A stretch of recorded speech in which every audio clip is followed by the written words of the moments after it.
Can we start, guys? Are you there? Yes, we are. Okay, just a thumbs up, right? So a few of them.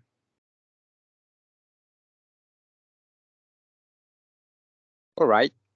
So let's start with welcome back.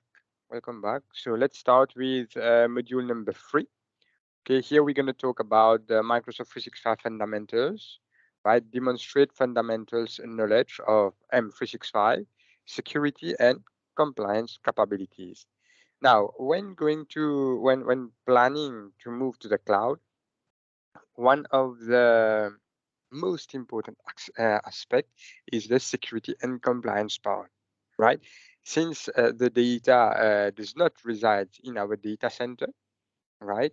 We don't have full control of our data, okay? And we need to ensure that at least the minimum is respected. This is in terms of security, right? And in terms of compliance, let's say we are based in Mauritius. We have the local data protection law which applies on our data. We have our own company policies, company compliance, etc., that we need to follow. So we need to ensure that when we are moving to the cloud, we need to ensure that all these compliance capabilities are being respected, right? So let's move forward. We'll describe security and compliance concepts, right, for Microsoft 365. Okay, we'll describe the identity concepts. Okay, we'll see what are threat protection with Microsoft 365 Defender. Okay, and lastly, we will check what is the service trust portal and privacy. Right, let's start. So as we've seen during the first half day, right? The cloud, okay, it might be Microsoft or any cloud, any cloud. It's divided into 3 pillars. So the first pillar is the IaaS, the infrastructure as a service. Okay. Secondly is platform as a service, PaaS, and lastly we have the software as a service, SaaS, SaaS. So traditionally, when we have our data center on premise, right, in our offices, so all the responsibility is on us. That is the IT admin.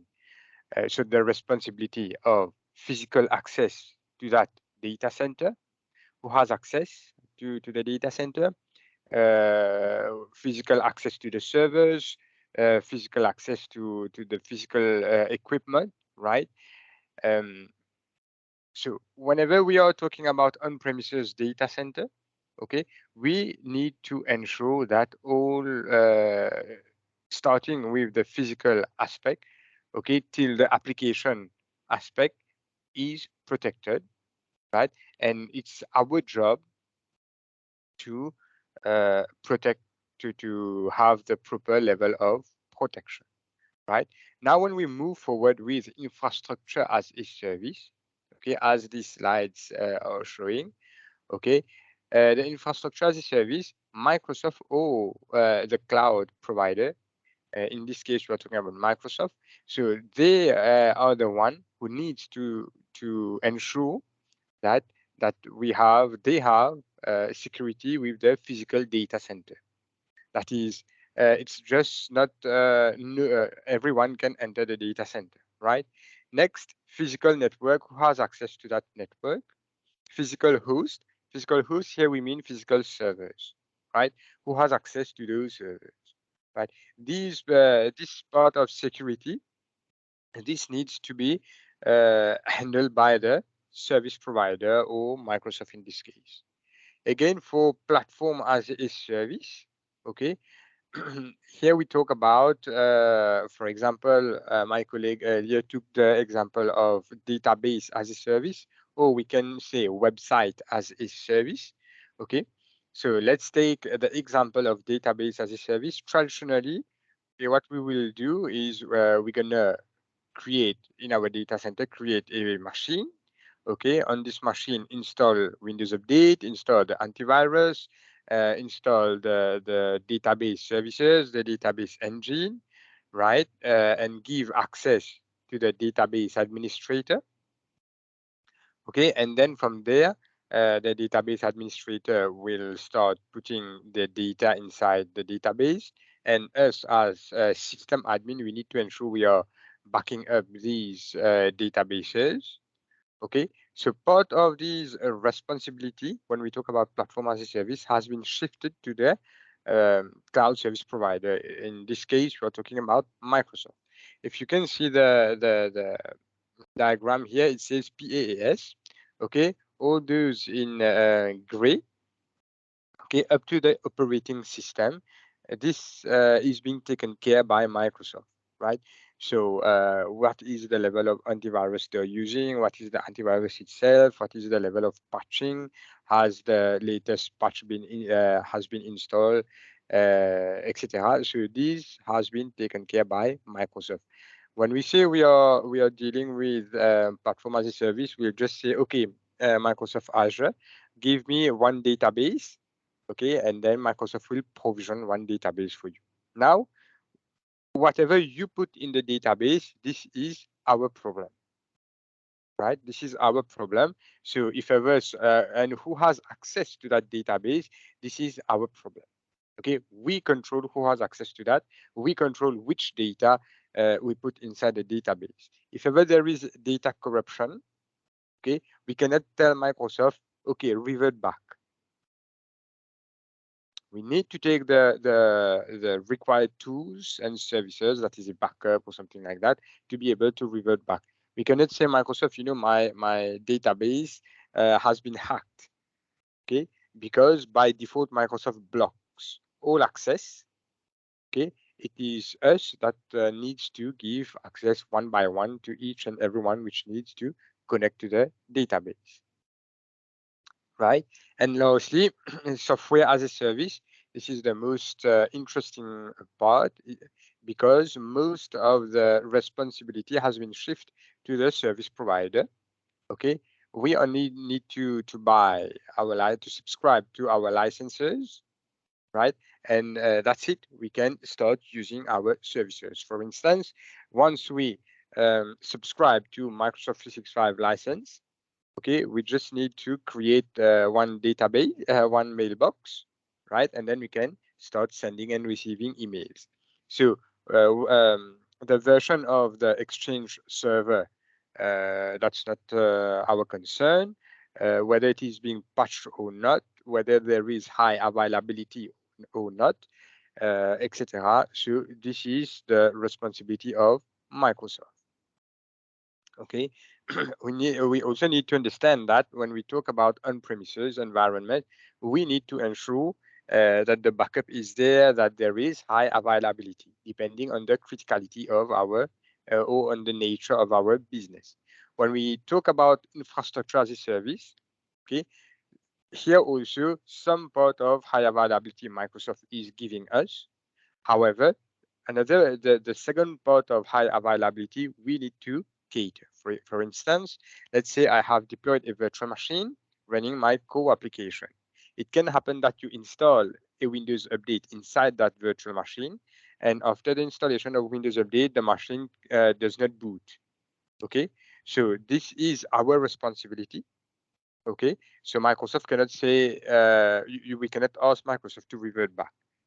Okay, because when Microsoft gives us a virtual machine, Microsoft is only giving us a place on its hardware. Whatever we put inside this virtual machine, Microsoft does not have a say on that. Okay, and they cannot access our virtual machine. So if we are running a critical application, okay, we need to ensure that we have at least two virtual machines, right? So that if one is not available, the other will be there to still serve our request. Any questions so far?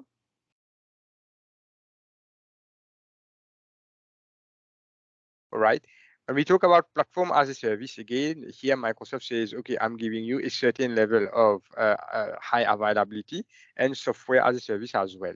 So in terms of, in technical terms, Microsoft calls this the high availability.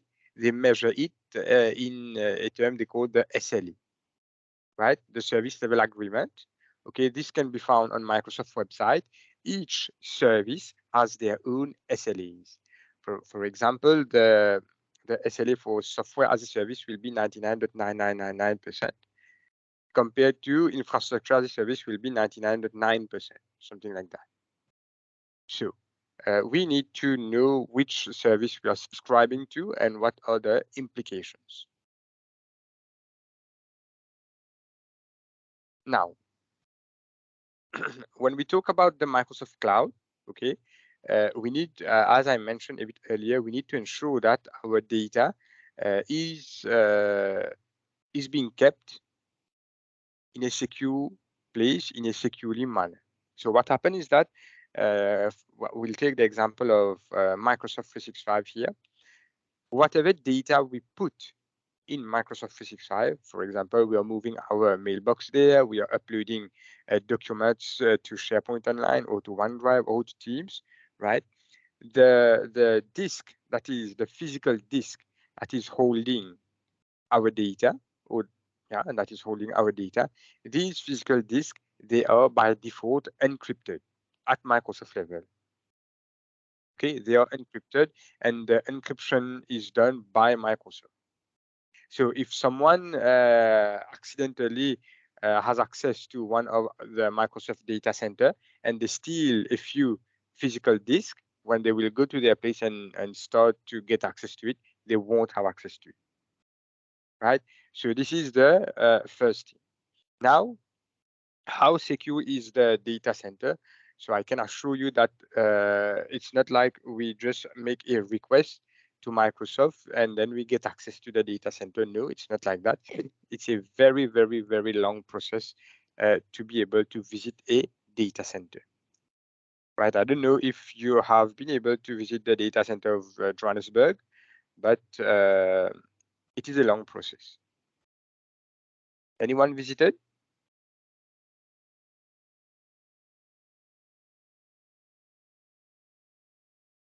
No, no one.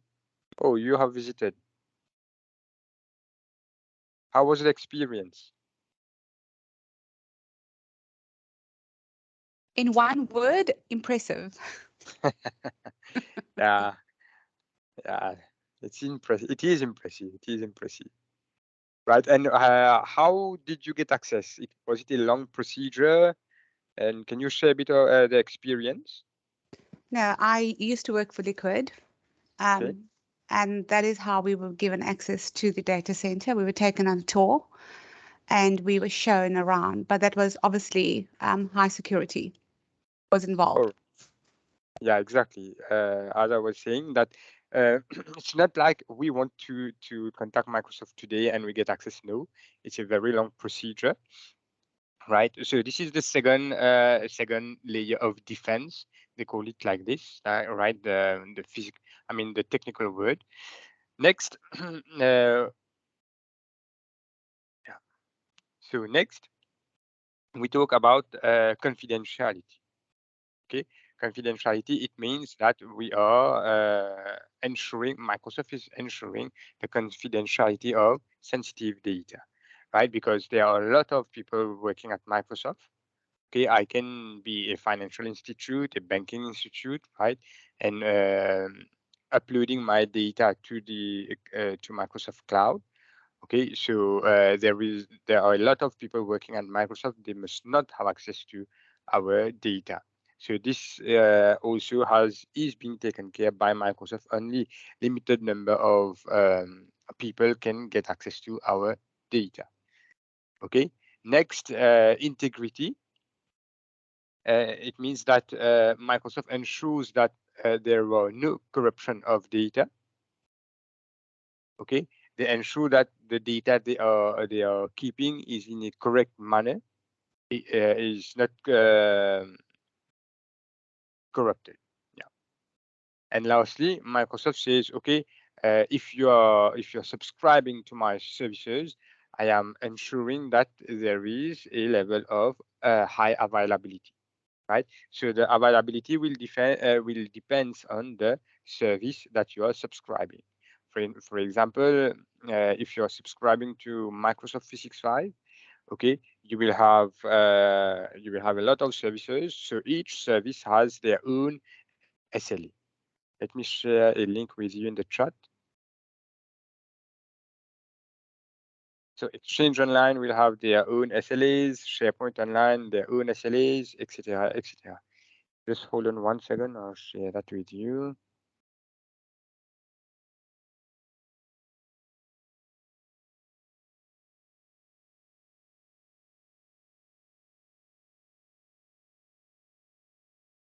So it's called the. Here we go. Put it in the chat. You can have a look, just to have an idea.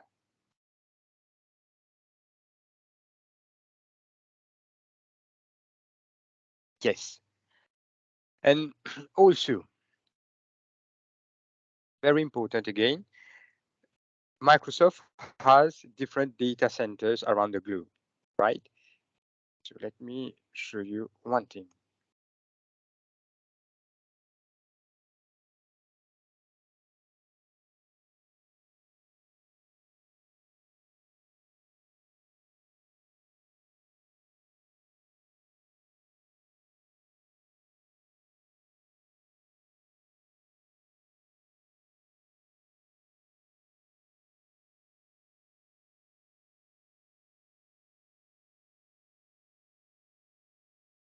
So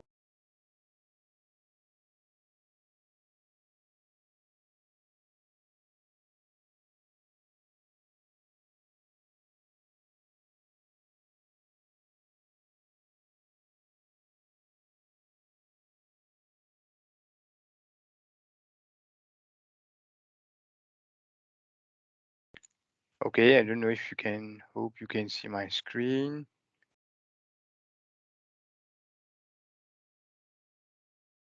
Okay.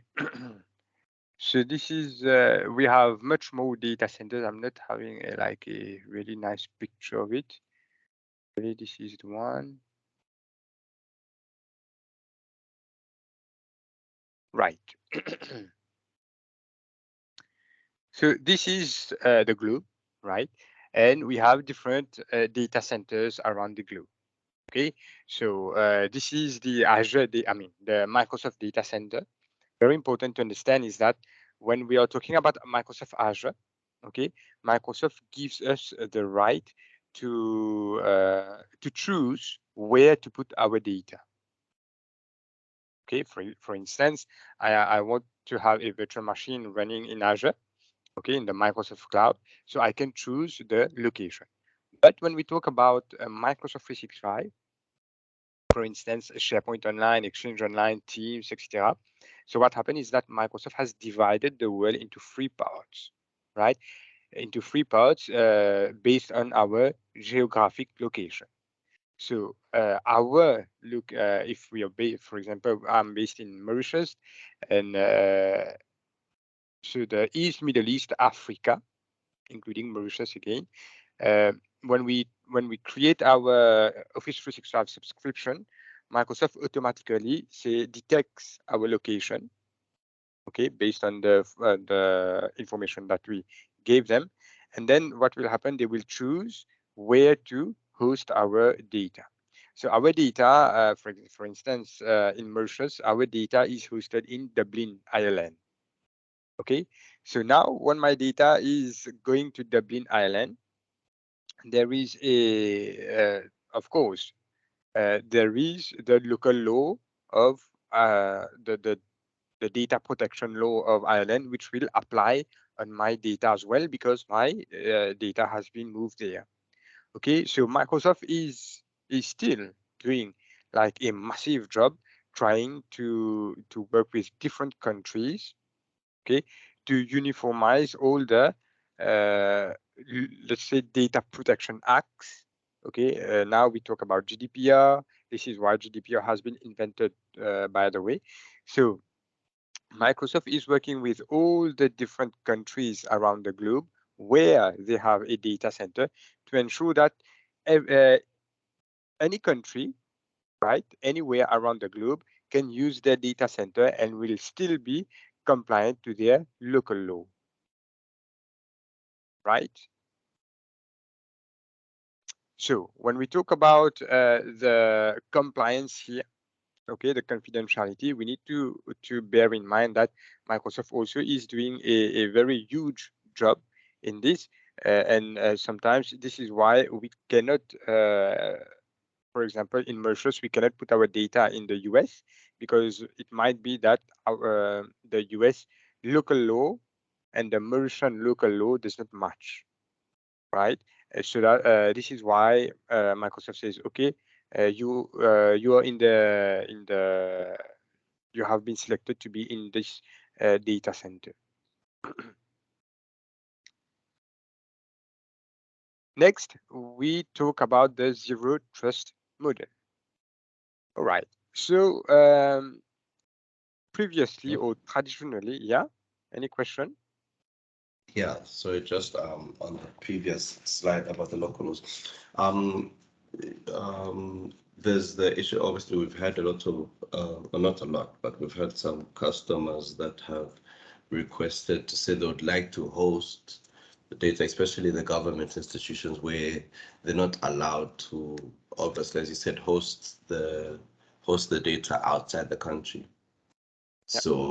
So I want to find out, so do we still have to host it here, like on Microsoft servers, like we have to find a partner here to host them, or they can still host it directly to the cloud, or they have to find a partner with servers here with the Microsoft stack or Azure stack, and then they have to, from there, they go through the locally stored servers, then it goes to the cloud. Okay. If you see the diagram again, there are a few data centers. For instance, you will see US in the US on your left-hand side, the US Gov Texas, US Gov Virginia. You will see in Germany, it's called Germany Northeast, right? You have a few around the globe. These data centers, they are reserved only for government, for the governments, right? Now, if your government says that the data cannot leave the country, right? You have two possibilities. Either you leave it in their own data center, right? Or you find a like a partner or like a private cloud where you can host the data, which is in the same country, right? And if their law is like that, you cannot host the data outside the country, you won't be able. So where are you based again? I'm in Zambia. In Zambia. All right. So maybe let's try to hold on a little bit. Maybe in a few, maybe 2 or 3 years, Microsoft will say our region can host data in Johannesburg and Cape Town. Might be, Yeah. but for now, it's not the case. Do you Okay. have any idea why it's not the case? Any one of you, do you have any idea why, as at now, we cannot host, for example, our Exchange mailboxes in the Johannesburg data center?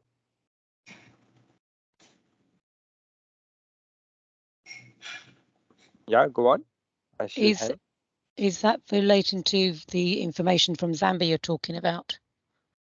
No, I'm talking in general. For example, in Mauritius, when we want to create a new customer when we want to enroll a new customer in Office 365 or Microsoft 365, they are automatically enrolled in North Europe. Why can't we enroll them in South Africa North?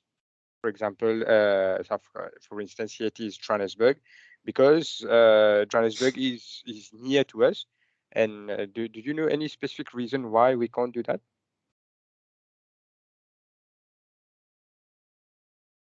GDPR? And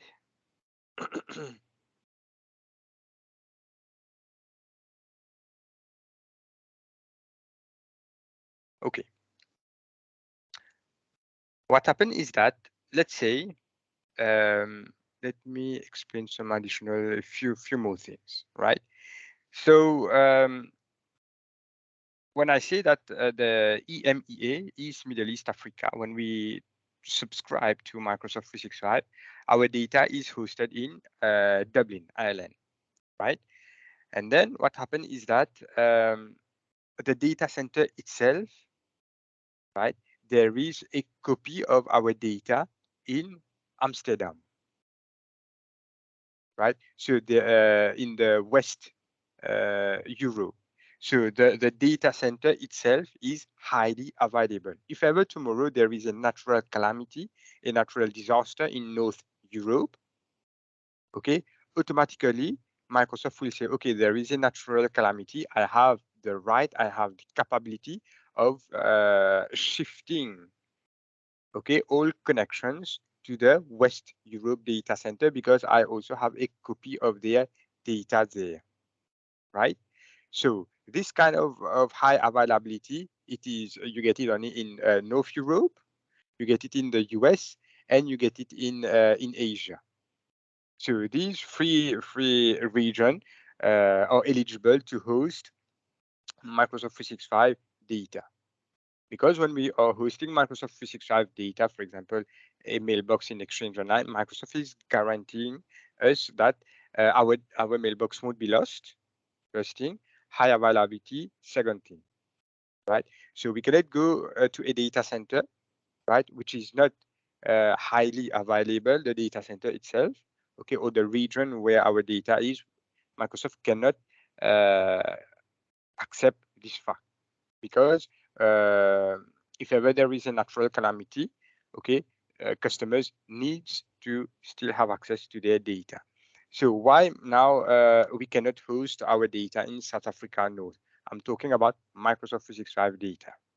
Okay, because first thing, the data center in Johannesburg, right, and the data center in Cape Town, they are not highly available between themselves. Okay, this is the first reason. Now, why they cannot be highly available? Up to now, as far as I know, right? We have a single electricity provider in South Africa, right? So Microsoft says to be able to make two regions highly available, right, or two data centers in two different regions highly available. Both regions should have independent source of power, independent source of cooling, independent source of internet, right? So for now, South Africa, I know they have only one source of electricity. If tomorrow that source of electricity goes down, both data centers will be off, right? This is why Microsoft says I cannot commit to make those two data centers highly available. Thus, I cannot put Microsoft 365 data inside those data centers. Any question?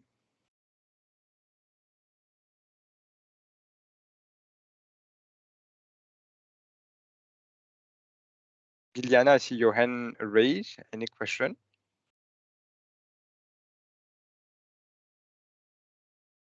Sorry, that was from earlier. Okay. Yes, Brian, go on.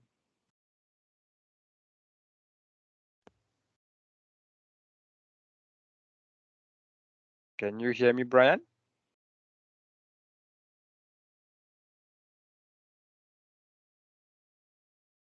Saying what kind of data is the two data centers in South Africa hosting? They are hosting mainly platform as a service and infrastructure as a service. Meaning, I want to have a virtual machine in Microsoft Azure. I want to have a database in Microsoft Azure, so I can choose these two data centers, right? But you will see you cannot say I want to have my mailboxes in Johannesburg, for instance, or in South Africa. Microsoft, as of now, does not allow this. Have I answered your question? Yes. Good. Yes. So we were talking about the zero trust model.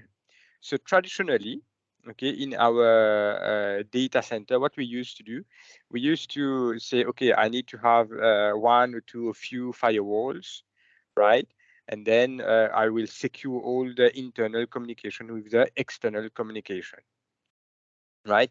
And then in this way, I am ensuring that I have a good layer of protection. Okay, I have a good layer of protection, and external people cannot come into my network. So with time, we've seen that okay, I can send you a mail. Inside that mail, this is end users, so I can send an end user email. Inside that mail, there is an attachment. Inside this attachment, there is a virus. Okay, this is when antivirus came, so to protect endpoints. Okay, and then what happened is that we came with protection of applications. Right? Protection of applications, meaning we need to authenticate. We need to use a username and password to get access to the applications. Okay, and then it came. We need to encrypt the data. Okay, and so on and so forth. So with time, with the let's say with the coming up of Microsoft Cloud, data is everywhere inside of our organization and outside of the organization. Okay, we are using any kind of devices to access our data. Okay, on my laptop, I have my Outlook, my Teams, my OneDrive. On my phone, I have. On my tablet, I have. You can use the web to log into your webmail. Okay, to the Outlook on the web, get access to OneDrive, etc. So Microsoft says, and the world says, it's not only Microsoft, but the world, the law of security says, the position that we were a few years back does not stand now, meaning having a firewall and some antivirus, right? We've seen that everything today, to get access to our data, we need to authenticate. Okay, when we talk about authentication, meaning we have a username, very often it's an email address and a password. Okay, if someone, I mean a hacker, not someone, but a hacker gets access to that email address or password, they will get access to our data. Okay, so what came up was the multi-factor authentication. You say, okay, we will enforce a second factor of authentication. Okay, even if the guy has my email address and my password, he also needs to have my second factor to be able to get access to my data. Right? For a long time, this was okay. We were using like this, and then it came that okay, I can have my MFA, that is multi-factor authentication, but what if my endpoint itself is not protected? Okay, I cannot detect, like an end user, I cannot detect that I have a bot sitting on my laptop, on my desktop, on my servers, and looking at whatever I'm doing and capturing my credential or sensitive information. Right? So Microsoft says, I mean, not only Microsoft, but the law of security says that we need to adopt, okay, a zero trust model. In the zero trust model, they use a motto which is called trust no one, verify everything. Right? So today we are not talking about just verifying my identity, that is email address and password, but I am also verifying the device. I am also verifying my application. I am also verifying my data, the integrity of my data. Right? So when we talk about the zero trust model, okay, it is based on 6 pillars. Okay, that is the network, the infrastructure, the data, the applications, the devices, and the identities. So with Microsoft 365, the network infrastructure data, okay, normally this is taken care by Microsoft. Okay, depending on what services we are subscribing to, When I say services, I'm talking about infrastructure as a service, or platform as a service, or software as a service, right? Depending on the services that we are subscribing to, we need to ensure that we are taking the appropriate actions, right, to ensure that there is a zero trust model. Any questions so far?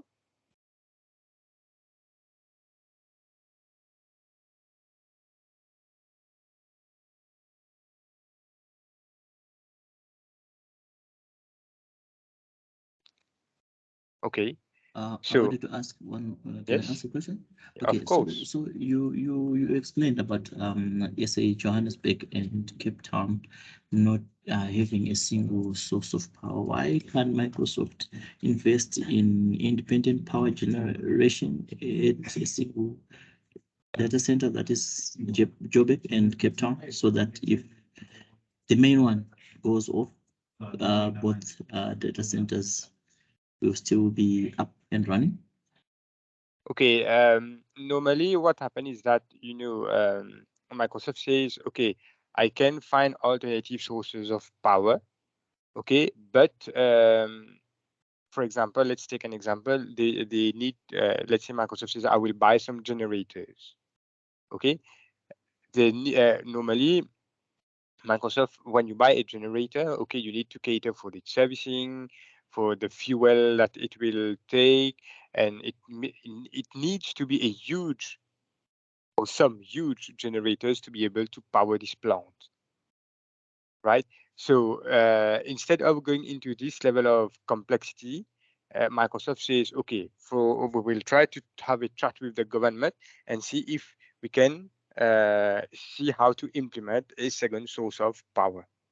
So there are, I don't know all the reasons behind why not, right? But there are some I'm sure there are some political issues with regards to that. And for info, Microsoft, I don't know if you've seen, Microsoft has tested a few times data centers under the sea. Okay, so they have tested. Let me show you. Let me look for the picture. I'll show you. So they done a few tests to see if they can run a data center underwater, and it was quite successful. Okay, and once they run the data center underwater, okay, they don't need to. Okay, wait. Here we go. This is the data center, right? Inside this data center, there are massive number of servers and etc. So when the data center is under the water, it needs less cooling, meaning less power to run. Okay, Microsoft also noticed that the hardware, the lifetime of the hardware is much longer. Why? Because it's not being heated as it was going to be heated on land. So Microsoft did a few tests, and I hope they will continue to invest in this direction. Okay, thank you. No problem. Hi, just to Yes. follow on the data center, Yeah. then what tier are you aspiring? Is this a tier 4 data center that you're still speaking about? The underwater one? Well, in both cases, the one that Yes. is Yes. envisaged is tier 4, right? Yeah. So Yeah. So, okay, thank you. so to be able to meet that standard of tier 4, so there are a few regulations that they need to follow. So if they cannot follow all the regulations, they cannot maintain the tier 4. And for them to be able to ensure that the two data centers in one region are replicating, right? Let's call it like that, they are highly available between themselves. There should be a number of measures that are in place. So if these measures are not in place, then they won't be able to do it. it happened once, I think it was in 2015 or 2016, where there was a cyclone going on North Europe. Okay, they had to shut down the data center. Okay, they actually shut it down, and they migrate. I mean, they fail over our data to Amsterdam, and I can tell you that we had zero downtime. It was a bit slow, right?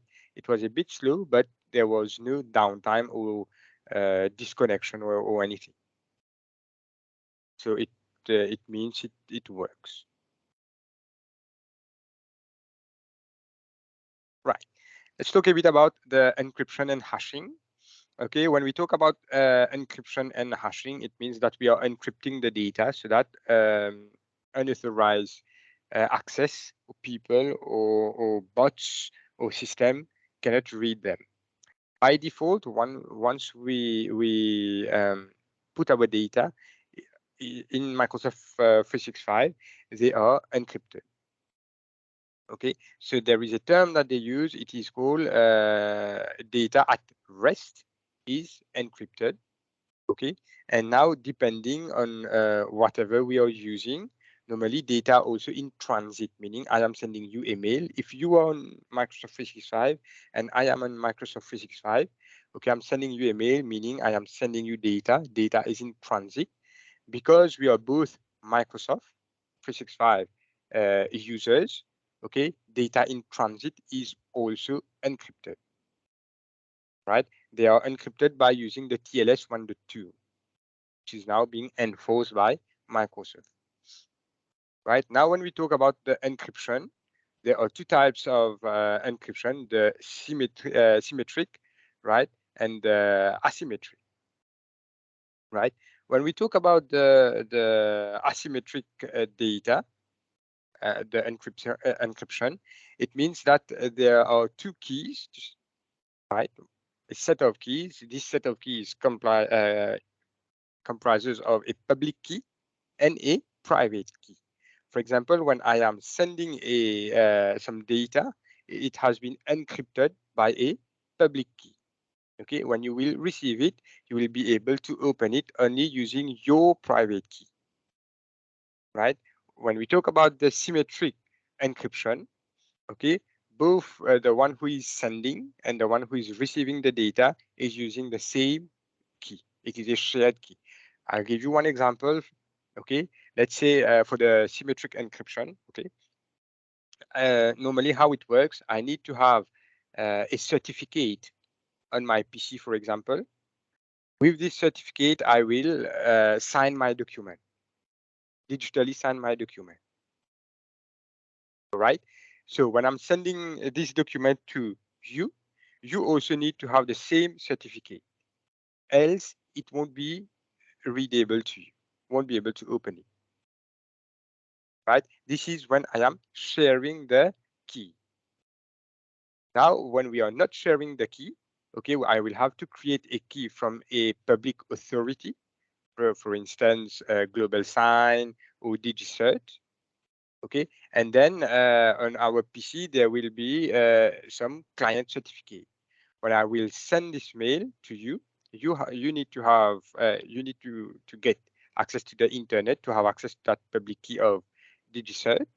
Okay, and when I'm sending you this document, your PC will say, okay, this document has been signed by a private key of DigiCert.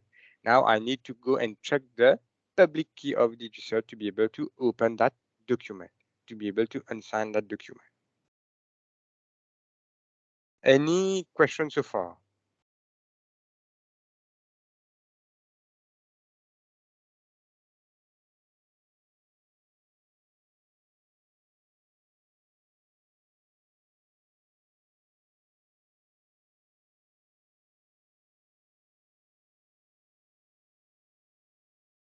All right. So when we in the process of encryption, okay, what happened is that we are hashing the keys, okay, the data. We are hashing the data, meaning let's take an example. For instance, you are taking some tomatoes and some onions and a few more ingredients. You're putting it into the blender and you're blending them together. So this blend, this is called the hashing. Right now, to decrypt the data, I need to know how to open that that blender to be able to use this to be able to use this puree, for example. Right? Any questions so far?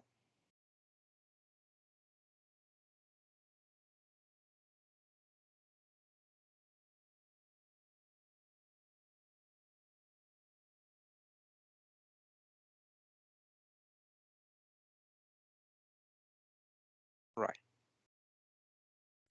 Next, we'll talk a bit about a data residency, data sovereignty, and data privacy. Okay.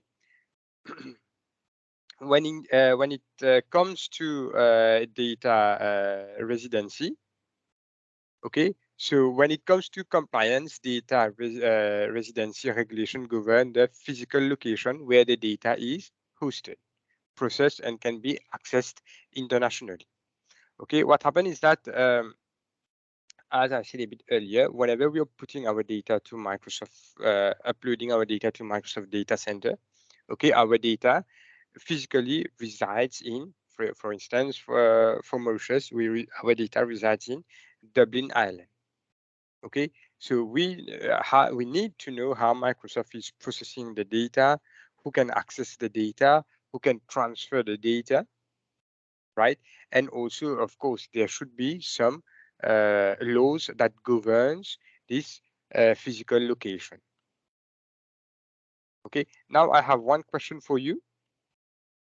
Do you think that Microsoft can access your data?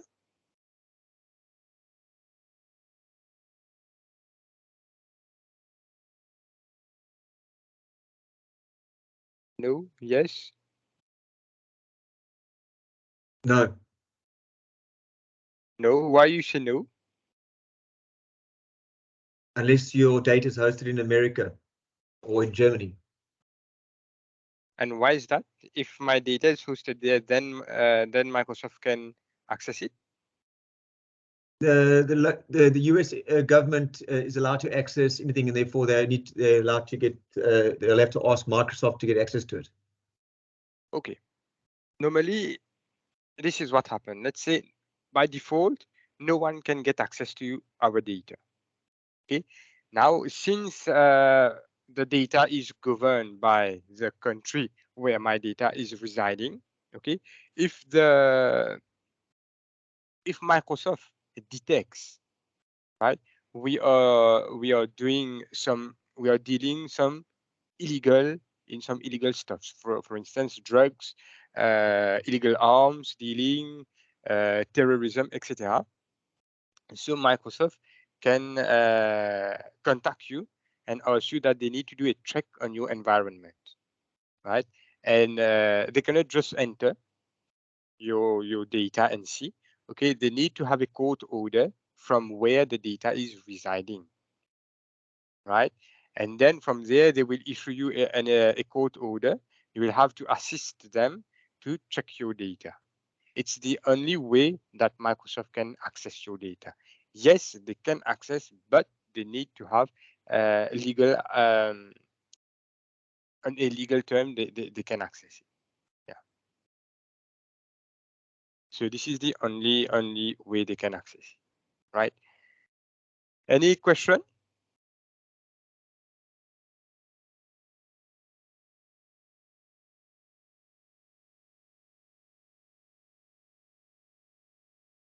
All right. Next, data sovereignty. It means that the concept that data, particularly personal data, is subject to the laws and regulations of the country in which it's physically collected, held, or processed. There we go. Okay. And lastly, data privacy. Okay. Providing notice and being transparent about collection, processing, use, and sharing of personal data are fundamental principle of privacy laws and regulation. Of course, that when we are going to Microsoft 365, right, they are complying to the GDPR. Okay, we also need to ensure that we are complying with the GDPR. We cannot go against Microsoft laws. Okay, we can never go against Microsoft laws, and if we do so, we will be in trouble. So when it comes to the compliance and security aspect, right, it's quite complex, it's quite long. The laws and the rules and regulation changes quite frequently. Okay, and as I said, Microsoft is doing a huge job to try to uniform all the laws in the different countries where their data center resides, so that anyone around the globe can use any data center. Right. Any questions so far?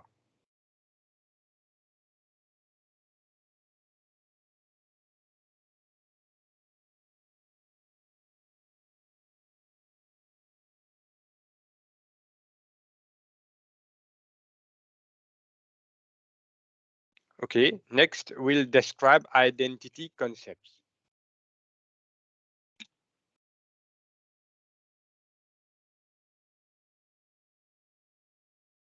Okay. Here, there are two terms that Microsoft uses, the authentication and the authorization. Okay, so basically the authentication is the process of validating your credential. Right, when you a credential is a username and a password. Okay, so authentication is the process of validating them against the authority. If your credential is correct, you will get access to the application. Okay, if it's incorrect, of course, you will be denied access to your application. Then once authentication is done, okay, there will be the authorization part. Authorization will say to which application, to which folder, okay, you can get access to. Right, when you can, if you have read write access, or you have any read access, or you have any write access. All right, so this is basically authentication and authorization. Okay, in cybersecurity terms, authorization determines the level of access or the permission an authenticated person has to your data and resources. So it is super important to ensure that each and every user has the correct level of authorization in our organization, because with illegal access of authorization, a hacker or a user can cause a lot of damage in the environment.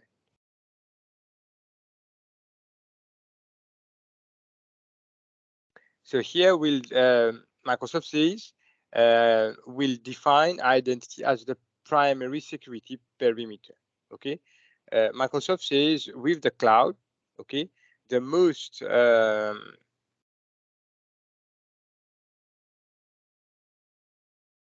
yes.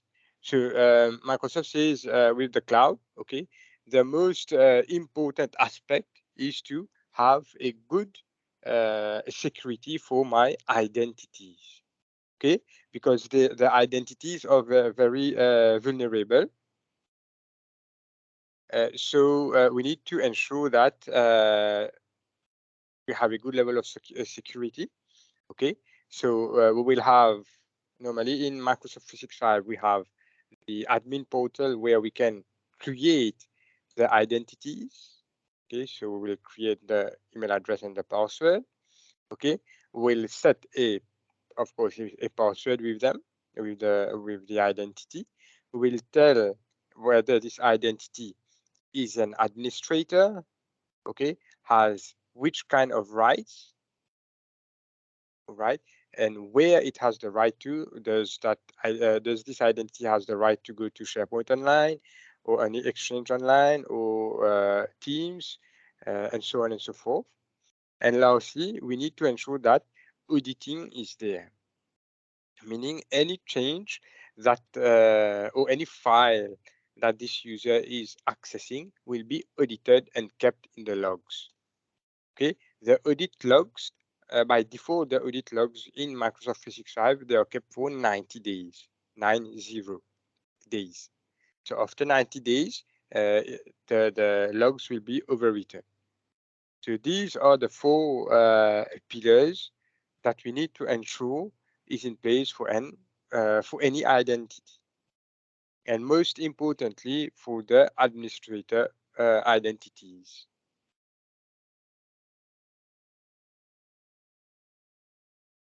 Any questions so far?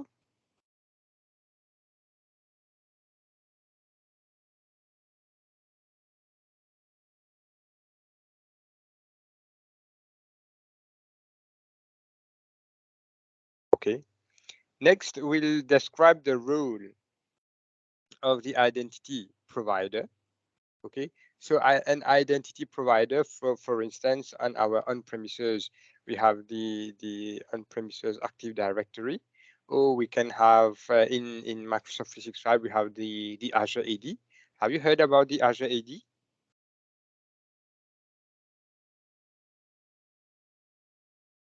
No. Yes.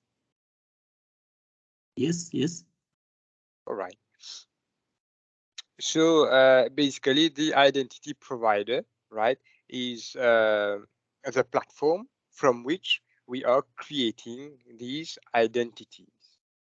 Okay, normally it will be a centralized location. For the Microsoft Cloud, it is the Azure Id. Okay, so whenever we are creating a user in the cloud, in the backend, this user is being created in Azure Id. Right. So the role of the identity provider. Okay, so modern authentication is an umbrella term for authentication and authorization methods between a client and a server.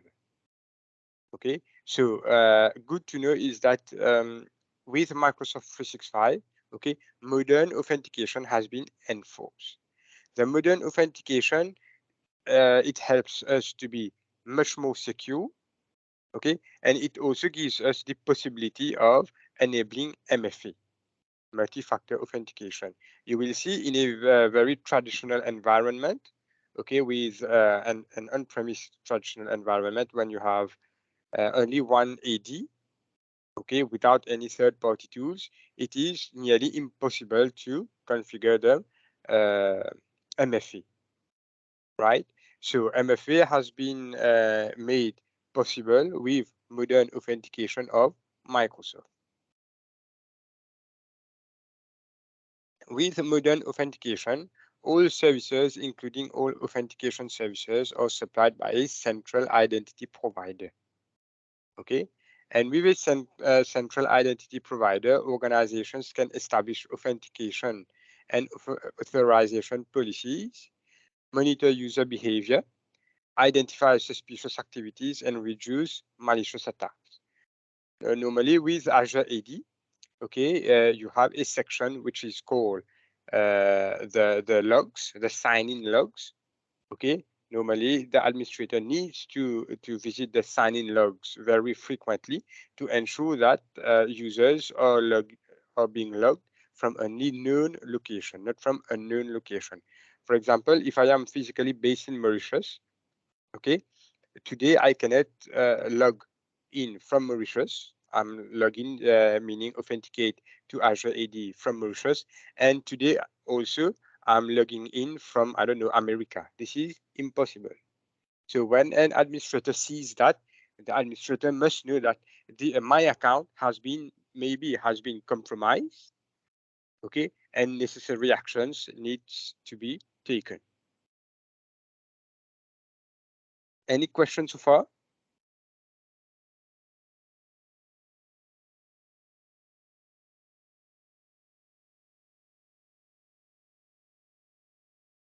Okay. Next, we talk about the single sign-on. So the single sign-on is a great feature. For instance, when you with the modern authentication, meaning the new identity providers. Here we are talking about Azure Id. Azure Id supports single sign-on, meaning if we register our laptop to Azure Id, okay, whenever we are trying to open any Microsoft 365 application, we do not have to authenticate again, right? It will, since my laptop has already been authenticated to Azure Id, Microsoft will use this authentication token, right, to say, okay, this guy has authenticated this morning to Azure AD. Now he wants to access Microsoft Teams. So we'll be using the same authentication token that I gave him this morning. So SSO, the short term is SSO. SSO is a great feature which simplifies a lot of our daily tasks and also simplifies the life of many users. Else they need to each time enter their email address and password, etc. Right? So single sign-on, the support for SSO is another fundamental capability of identity provider and modern authentication. Right? With SSO, the user logs in once, and that credential is used to access multiple applications or resources. It's called federation when you set up SSO between multiple identity providers. Now, I can say with Azure AD, okay, with Azure AD, I can integrate. Have you heard about Salesforce? Any one of you?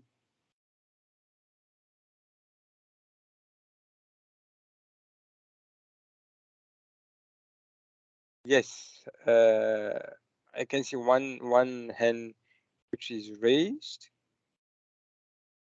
Okay, so Salesforce is a CRM, right? A third-party CRM, right? So what we can do is that, let's say our company has subscribed to Salesforce. Okay, now we need to use Salesforce in our organization, and we are also using Microsoft 365. So what we can do, what we can do is that we create like a link between Salesforce and Azure AD. So this is called, in technical terms, it is called a federation, right? And then what will happen is that we will be able to use our Office 365 email address and password to sign into our Salesforce. Salesforce is just an example. It can be a LinkedIn, it can be Facebook, it can be any provider which supports a federation between Office Azure AD and its system. Any questions so far?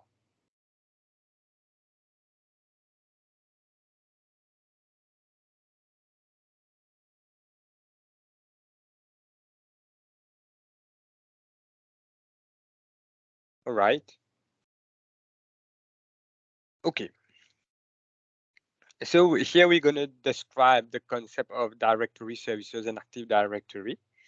Okay, so the directory services, normally it stores directory data and makes it available to network users, administrators, and services and applications.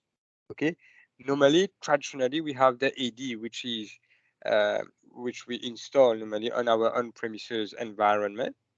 Okay, and then came the Active Directory domain services, where we create our users on our on-premise environment. Okay, with the introduction of cloud, Microsoft invented the Azure Active Directory. It is the next evolution of identity and access management solution. Okay, it provides identity as a service, IDaaS solution for all the apps across cloud and on-premises. Very often what we do is that we integrate our on-premises AD. Okay, we integrate our on-premises Active Directory to the Azure Active Directory, so that users can normally, these users, what they do when they enter the organization every morning, you start your PC, you do Control-Alt-Delete, you put your password, and then you log in. Right? When I integrate my on-premises AD with Azure AD, users can still access their cloud application using the same password. There are no users won't have 2 or 3 different kinds of password.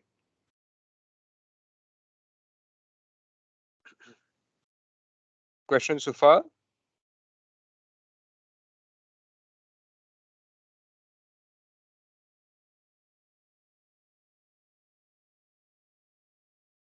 Okay, so again, where we described the concept of federation. Okay, federation enables the access of services across organizational or domain boundaries by establishing trust relationship between the respective domains identity provider. The example I gave you for Salesforce, okay, this is what federation is. Very often, you will see that maybe some of you are already using this kind of application. It's a third-party application. It's a cloud-based, right? But the supplier has integrated with Azure AD so that the users can use their own email address to access the application. So this is called the federation.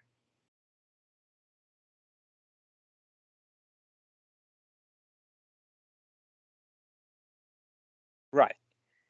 Lesson number 3, describe threat protection with Microsoft 365. Yes.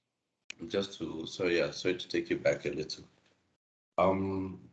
Is the Azure services, Azure AD, does it come, is it with all subscriptions, or it starts only in the enterprise? Where do you start to manage it?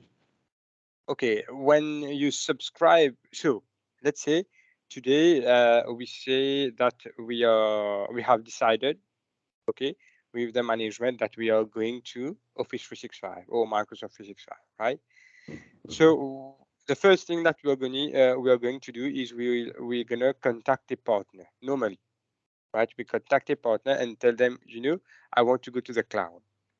Okay, and I have decided to take these kind of licenses, XYZ licenses.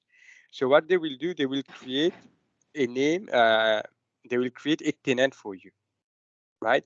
So basically a tenant is they are creating your organization's identity at Microsoft level.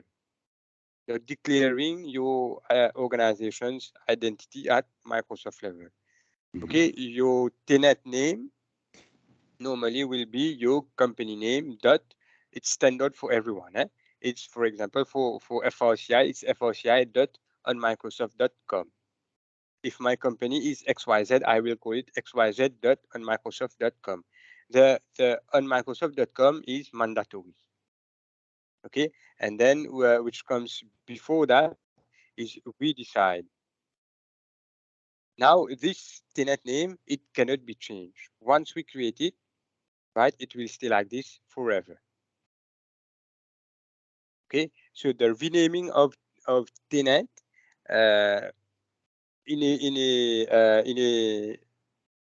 in a few months, let's say, Microsoft will make it possible. But as for now, you need to know that it is not possible.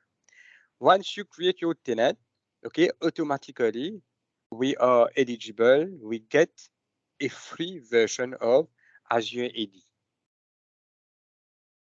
Okay, irrespective of any kind of license that we have. Okay, each tenant have their own Azure Active Directory, a free version. Now the Azure AD, we have 3 types of licensing for the Azure AD. Normally we have the free version, okay, or we can have the premium version 1 and the premium version 2. So the premium version 1 and 2, they are of course paid subscription. We get more security features with the 1 and the 2. Right? But each and every organization, as soon as their tenant has been created, okay, they are eligible to use the Azure AD. Have I answered your question? Yes, you have. Thank you. No problem. Maybe if I can just additional as the Yes. partner, when we set up the the client's tenant ID, Yeah.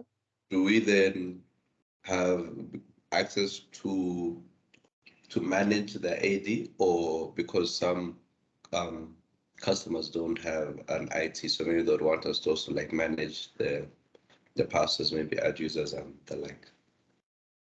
Yes, once you create the tenant for the as partners, once you create the tenant for the customer, okay, you will have access to their tenant, okay, and then from there you can start all the administration. You also need to have access to their on-premise environment if you are going to sync their local AD to the Azure AD. Else, no need. You can just create users directly into Azure AD for that customer. Okay, thank you. No problem. So lesson 3 will describe threat protection with Microsoft 365 Defender. So important to know. Here we talk about Microsoft 365 Defender. We have different types of Microsoft 365 Defender. We have the Defender for identity, Defender for endpoints, Defender for cloud apps, and Defender for Office 365. Right? We'll start with the most common one, which we call Defender for Office 365. Okay. Very often, your organization says, okay, we are receiving a lot of spam. Okay, we are going to subscribe or to install an anti-spam solution in our on-premises environment, right? So this is the normally what we do. So there's a lot of anti-spam. There's Trend Micro, there is Mimecast, there is a few known anti-spam solutions, Symantec, and etc. So Microsoft says, see, when you're moving your Exchange mailboxes or your mailboxes to Exchange Online, by default, okay, you will benefit from the basic anti-spam of Microsoft, which is called the Exchange Online Protection. Okay, this is the basic anti-spam. And I can tell you that the basic anti-spam is not like basic. The level of protection is very, very good, right? If you tweak it very well, it's quite a badass, right? Now Microsoft says, okay, if you want some more level of protection, you can subscribe to Defender for Office 365. Now, Defender for very often I have clients say, okay, I will use a third party anti-spam, even if my mailbox is on Office 365. I say, okay, no problem. However, whatever you are, for example, I'm sending you a document in Teams, I am uploading a document in my OneDrive, SharePoint, there are links in an email, okay, there are links in a document. All these, when we talk about documents, sharing of documents, this, the third party will not be able to protect it. Okay, because the third party only protects email. Whenever we are sharing things via Teams, SharePoint, OneDrive, the third parties cannot protect these. This is where my Defender for Office 365 becomes very strong. Okay, first thing, you have the free Exchange Online protection. On top of that, we have some additional protection with regards to mail, anti-spam, sandboxing, etc. And secondly, okay, whatever you are sharing in any collaboration tool across any products within the Microsoft 365 suite, okay, all the documents, all the data are being scanned to ensure that there are no viruses or there are no threats inside these files, folders, whatever you're sharing, right? If you, as I mentioned again, if you see the magic quadrant of Gartner, you will see that the Defender family, okay, is on top. Why? Because Microsoft is the only provider which can integrate with all their apps and do the protection at a very nice level. This is the Defender for Office 365. Next thing we call Defender for Endpoints, which is the antivirus of Microsoft.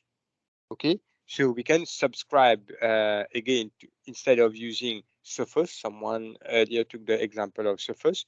Instead of subscribing to that, you can subscribe to Microsoft Defender for Endpoints. Okay, you will get a manageable version of Windows Defender, which is on our Windows 10 or Windows 11 machine, and you will manage everything in the Defender portal. We'll see that a bit later. And then we will have the Defender for Identity.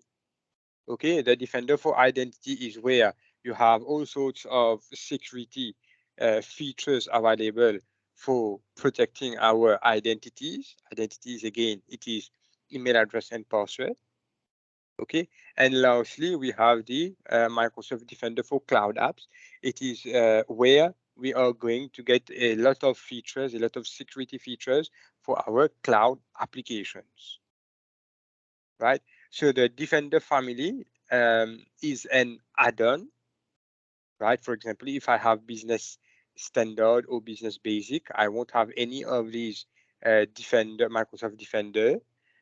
So I can take the suite completely, or I can take part of it. So it depends on you how you want to use and which product you want to use. Any questions so far?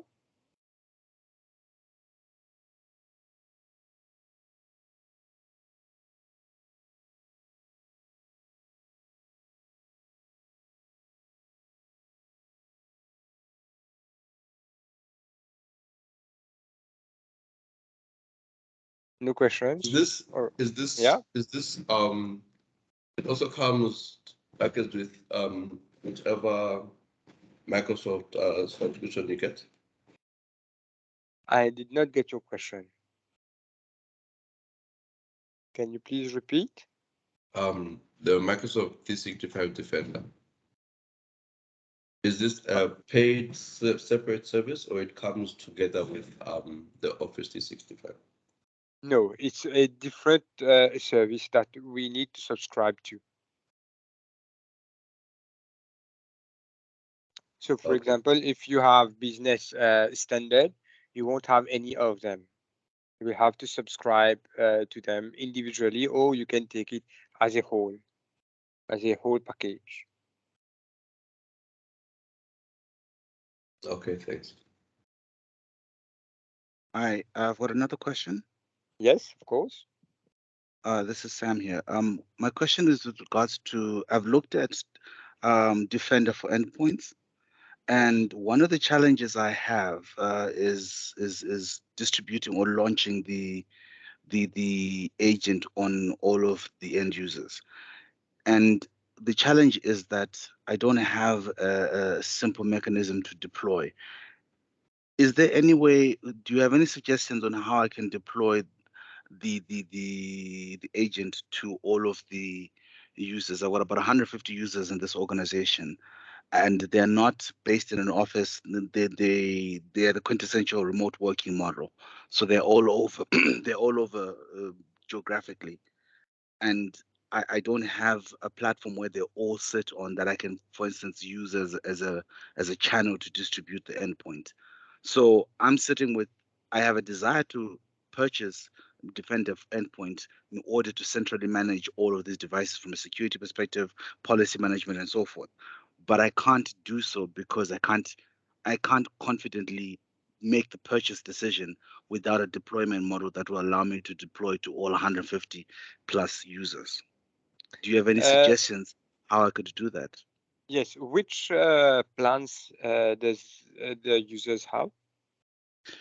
They are spread out between Microsoft Office. I think it's business basic. Sorry, let me actually just check my mail. But I've got, I think it's premium and standard. But Okay. they're not on E5 or anything like that. That has the license that has that add-on as a built-in. So you purchase the add-on separately. No, I haven't. I want to, but I can't purchase it right Okay. now because I don't have a means to deploy. So Okay. if I purchased it, I'll be purchasing the license for 200 odd users, but I can only confidently say that I'd be able to deploy it by 120 of them, because those are the ones that I would be able to set it up with the end user. But for the other 80 odd, they are remote, not easy to get, and so forth. And I don't have a deployment mechanism that guarantees me that I'll have 100% outreach to all of my users. So what you need to do is that you need to start using Microsoft Intune, right? With Microsoft Intune, you will be enrolling these laptops or these devices. It can be any device, iOS, Android, or Windows, into Microsoft Intune, right? And then via Microsoft Intune, you can do application deployment. You can do any kind of Windows update. You can do you can manage even your Defender for Endpoints agent from the Microsoft Intune. So Microsoft Intune is the mobile device management and mobile application management of Microsoft. Okay. For instance, the users who have the business premium, they are entitled to use Microsoft Intune, but they are not entitled to use Defender for Endpoints. You will have to purchase them separately. Once you enroll their devices in Intune, and Intune is managing these devices, it's only then that you will be able to manage the defenders using a single console. And with regards to Intune, is it a single license purchase, or will I have to purchase it separately for all of the 200 seats I have? No, it's a separate license. But for the users which who have the business premium, it's already included. Right? For Okay, the so rest, it's you need to purchase it. all right. So it's per user. So I'd have to either Yes, upgrade all of my business standard users and business basic users to premium, and exactly, then all of those users would have Intune, and from Intune, I can then deploy Defender endpoint because I'd have Yes, access to all of their machines that way. yes. You can deploy Okay. Defender for endpoints, but you need to the Defender for endpoints license is not included in the business Intune. premium. Yes, Is no, not I included. understand. I'd have to Yeah, purchase it separately. But exactly, once I have the path would be basically upgrade all of my end users to premium. Once they're all on premium, then I can then purchase the licenses for Defender endpoint and deploy it exactly, to all of the users. All right, thank you so exactly. much. No problem. Appreciate But it. don't forget one thing. With regards to business licenses, you can have up to a maximum of 300 300, business. yes. Yeah, you don't forget about this. If you have more than 300 users, you will have to change plan then. Yes, no, I'm aware. Thank you. Okay, good. Thank you. Any more questions?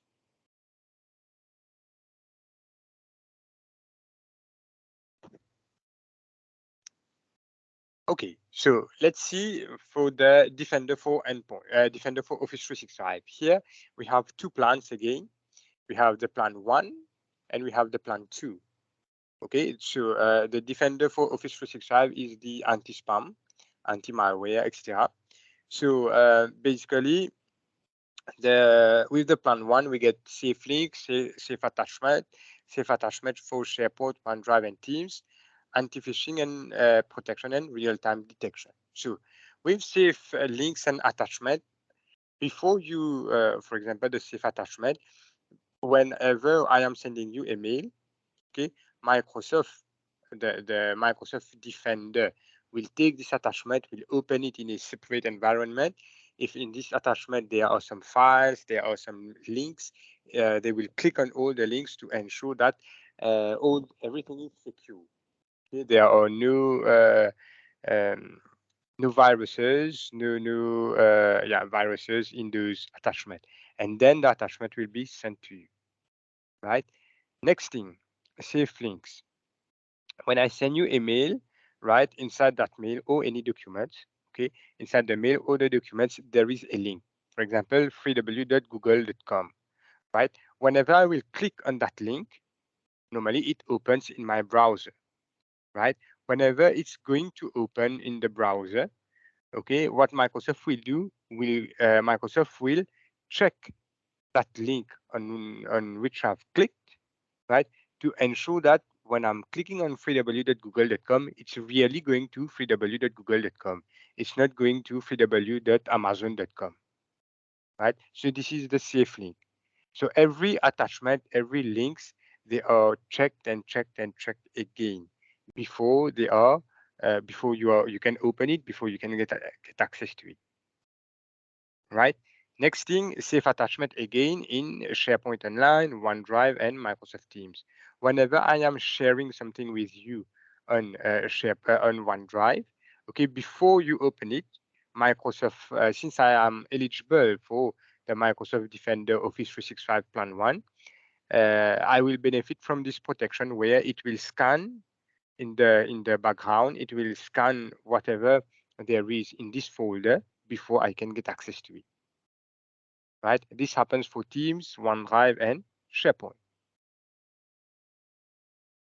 This is the Microsoft Defender is the only tool which can protect SharePoint, OneDrive, and Teams. Right? Anti-phishing, it has enhanced an AI capability of anti-phishing protection. Okay, and of course, a real-time detection. Okay, if ever in the database of Microsoft, for example, I'm sending you a file, and this file is being received by Defender for Endpoint at Microsoft level, and this is the first time they are receiving this kind of files. Okay, they will ensure that they run the file, they check the behavior first before they deliver it to you. And once they deliver it to you, it means it is safe, and they create an entry in their own database to say, see, I have received a new type of file, which is called file 123. Okay, and this file is genuine. We've done tests, we've run checks against it, and it is a genuine one. So for the future use, everyone which users, everyone around the globe which uses Microsoft Defender for Office 365, which will receive a file of ABC, okay, and mark it as safe as I have already scanned it in the past. Okay, now with the plan 2, we have some in-depth, some additional features where we can track some threats. Okay, where we can track some threats, where we can explore some threats. Okay, we can do some attack simulation, meaning we send a spam to all our users, okay, and check how many users open the mail. Okay, and then from there we can do some user education to show them that this is a spam mail. Okay, this is a spoofing spam mail, so on and so forth. So you should not be opening that. And you have some alerting that you get also. Before we continue with Defender for Endpoints, let's have a 15 minutes quick tea break, and then we continue in 15 minutes. Are we good?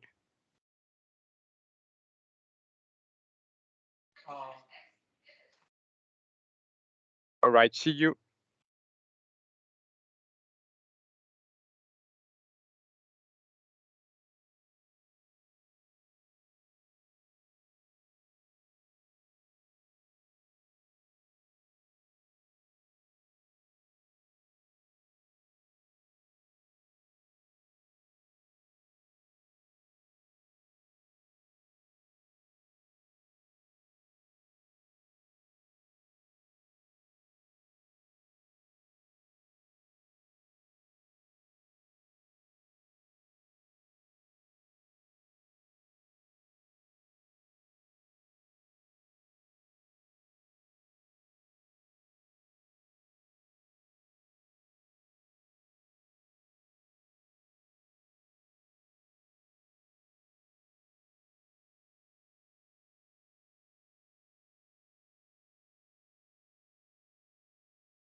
Can we resume, guys?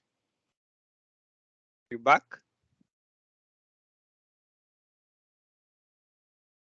Yeah. All right.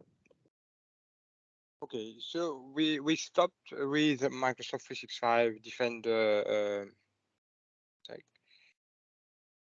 Defender for endpoints, right? So basically, this is the cloud-based antivirus for Microsoft.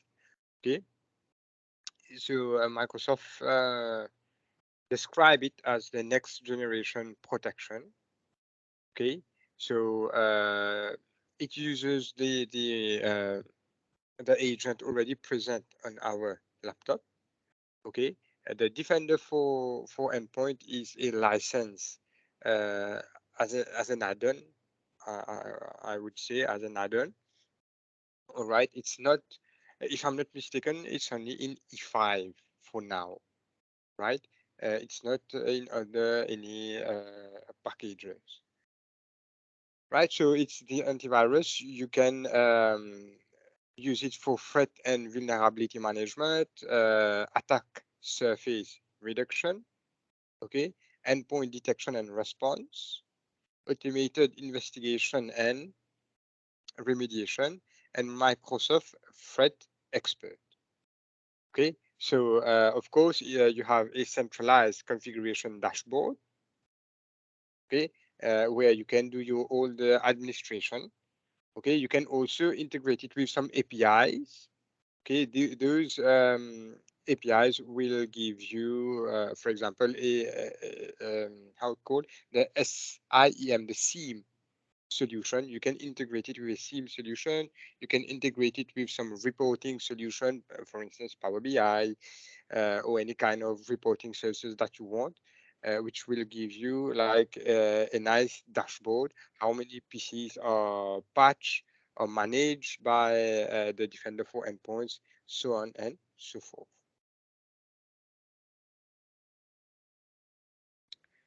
Right, now we talk about Defender for identity. Okay, it monitors and profile users' behavior and activities. Okay, one example is that I cannot, as I said earlier, in the morning I logged to my Microsoft 365 account from Microsoft, from Mauritius. Okay, and after 1 hour I cannot be logging in to M365 from Johannesburg. Okay, this is called the impossible travel, because it's impossible that you travel from Mauritius to Johannesburg within 1 hour. So by default, Microsoft blocks this kind of sign-ins. Okay, now to get some more advanced and enhanced security features, investigation alerting, right, and to Sorry, get yes. sorry to interrupt there. You mentioned that in the impossible travel scenario, what happens, for instance, I use VPNs quite often, and sometimes I have to change location in order to access certain services. Would I still be able to overcome? Because I haven't experienced this personally, but Okay. I imagine I would. There would be a day when I will be denied access to certain services because I've changed locations on the VPN. Is there a way of re-authenticating so that I can continue even though I'm in a? I mean, I can go from New York to Hong Kong within a second through a VPN. What will happen by default? Microsoft will block you, right? You can't overcome that. We can overcome it by implementing multi-factor authentication, okay, and some advanced features in Azure Id, which is called the identity protection. Right, with the identity protection, I will say that only not to block you if you're going to log from any location, but only to force you to re-authenticate. That's it. But if you don't have these solution or tools in place, by default, Microsoft blocks the connection, and this can't be we cannot overcome this part. All right, thank you. Yes, and with the license of Defender for Identity, you will have some more features and configuration that can be done to reduce the attack surface for an identity, right? And you will get all sorts of reporting and alerts. This is very important, alerts and reporting, when there are some bizarre or malicious attempt to sign in or account theft.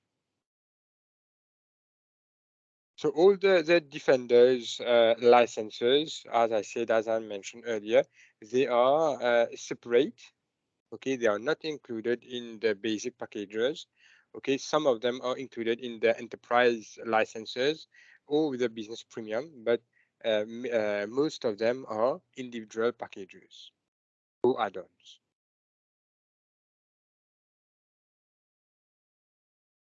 Right? Now there is the Microsoft 365 Defender portal.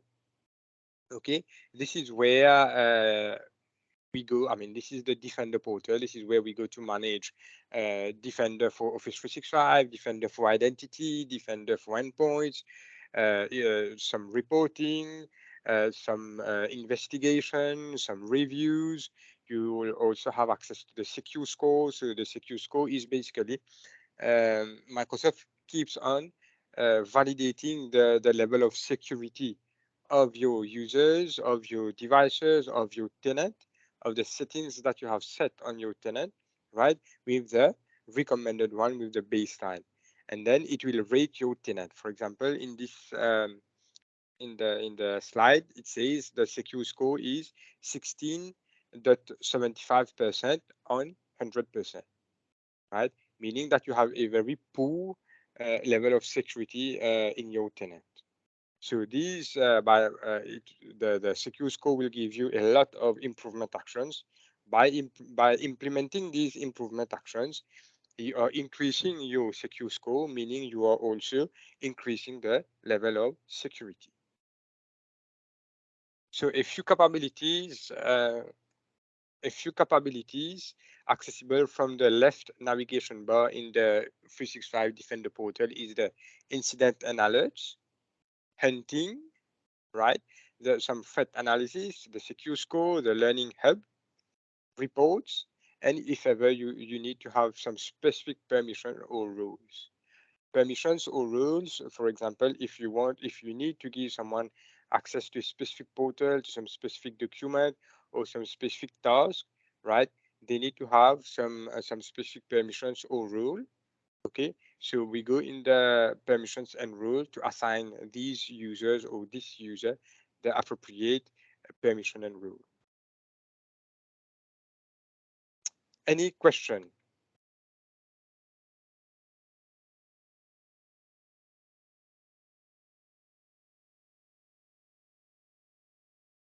Okay, so lesson number 4, we will describe the service trust portal and privacy with Microsoft 365.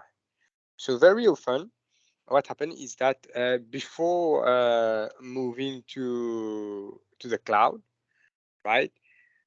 A lot of companies, lot of different types of companies in different types of industries, they are required to show some legal document from Microsoft, some audited reports, some penetration testing report, so on and so forth. So where are we going to have all these documents? Let me show you one thing. If you go here,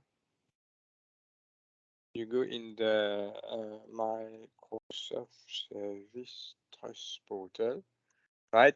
This is the place to get all the documentation related to audit reports, to compliance manager, trusted document, industry, and it also gives you by industries, also by region, right? So you will see a lot of document here.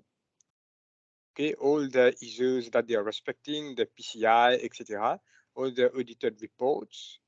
Okay, you will also have the compliance program for Microsoft Cloud, the risk assessment. Okay, if you click on the Trust Center, okay, it will. So these are the audited reports from Microsoft. So the Trust Center will give you more and more information about the compliance offering, the law enforcement data requirement, the US national security borders report, the international export control. So all these documents, right, they might be important to you or not, right? But Microsoft says every time they come in the service trust portal to update these documents, right, to ensure that whenever you are you need to find some legal document or some important documents with regards to GDPR, to audited reports, so on and so forth. You don't need to open a ticket with Microsoft or contact the partner. You can you can just open the Service Trust portal and then find whatever you are looking for, right? So you will have lots and lots and lots of things with regards to Azure, Office 365, and Dynamics 365. So the Service Trust portal provides information, tools, and other resources about Microsoft security, privacy, and compliance practices. Okay, sign in with your Microsoft Cloud Services account to access all the available documentation. Okay, from the main menu, you can access the Service Trust portal, the Compliance Manager, the Trust documents, industries and regions, Trust Center, resources, My Library, and you can access more information. Right, this is a very interesting web page if you want to read more about the security and compliance part of Microsoft Cloud. Any question, guys?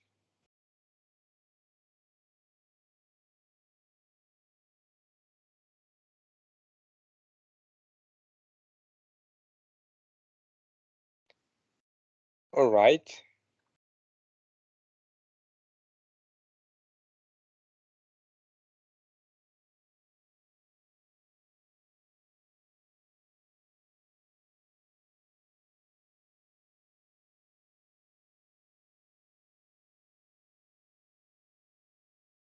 If there's no question, let's move on to the last module, that is module number 4.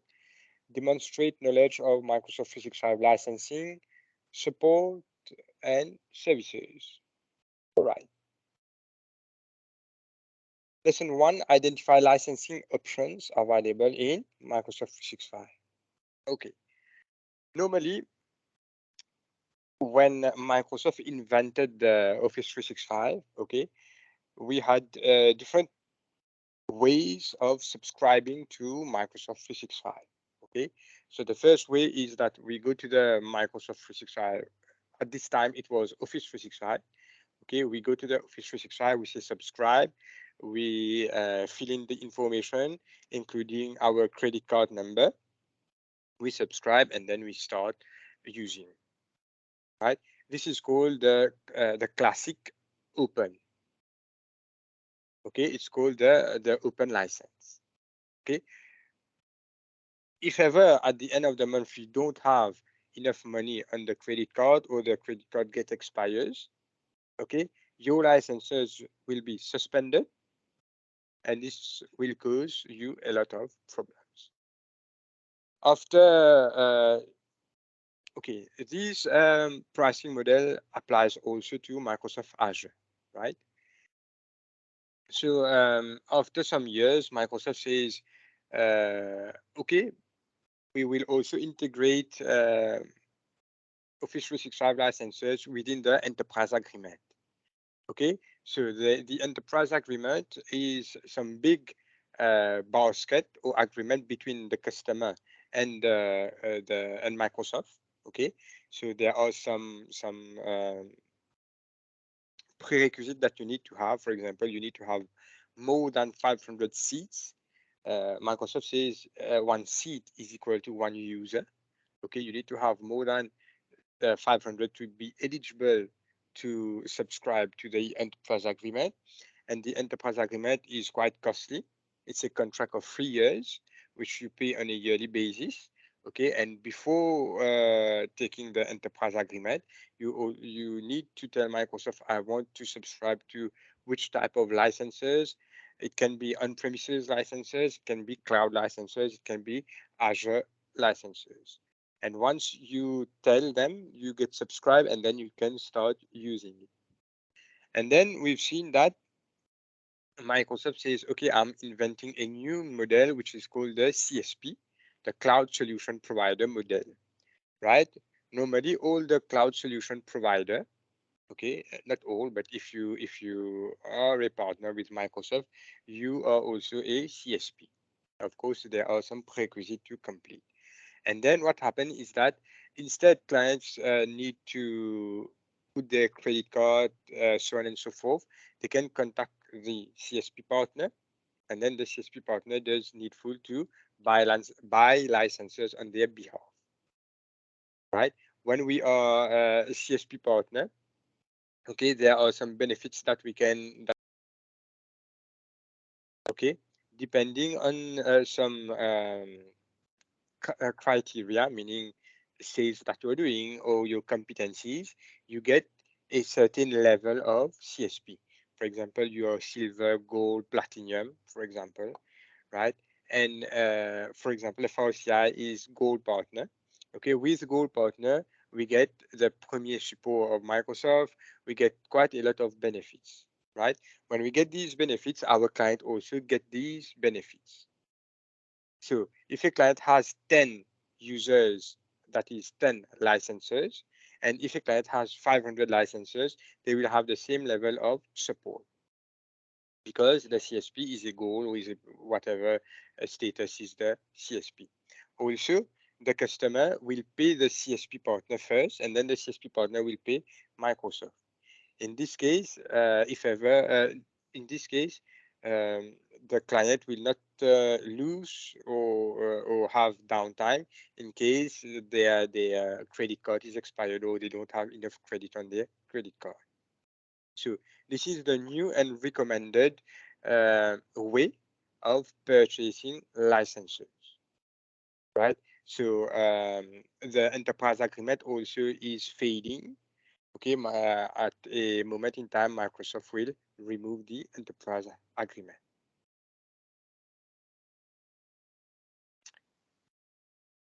Right. Next, we talk about the billing account options and the billing management. Okay, with the billing account options, Microsoft 365 Admin Center currently supports the following type of billing accounts: the Microsoft Online Services Program, okay, Microsoft Products and Services Agreement, and Microsoft Customer Agreement. Normally, the CSP, when the client contacts the CSP, right? Normally, you on the client's tenant, they will. I mean, not they will. They need to only see the Microsoft Customer Agreement, right? They need to read it and show that they have understand or the agreement between themselves and Microsoft. And then all the other agreement, okay, is being taken care by the CSP, because as CSP we will be the licensing partner of that particular client, right? Next, the billing management. Okay, whenever the client needs new licenses, okay, they will have to contact the CSP partner. When they want to stop some licenses, they will have to contact the CSP partner, right? They want to, and then the CSP partner will send them invoice every month or every quarter or every 6 months, right? For how much they have used during the past 1 month or 3 months or 6 months. And then the customer will have to pay the CSP partner. In the backend, the CSP partner will pay Microsoft.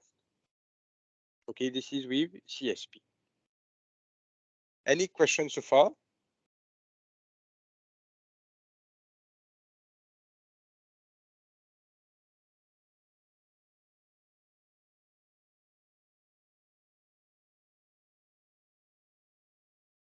No questions?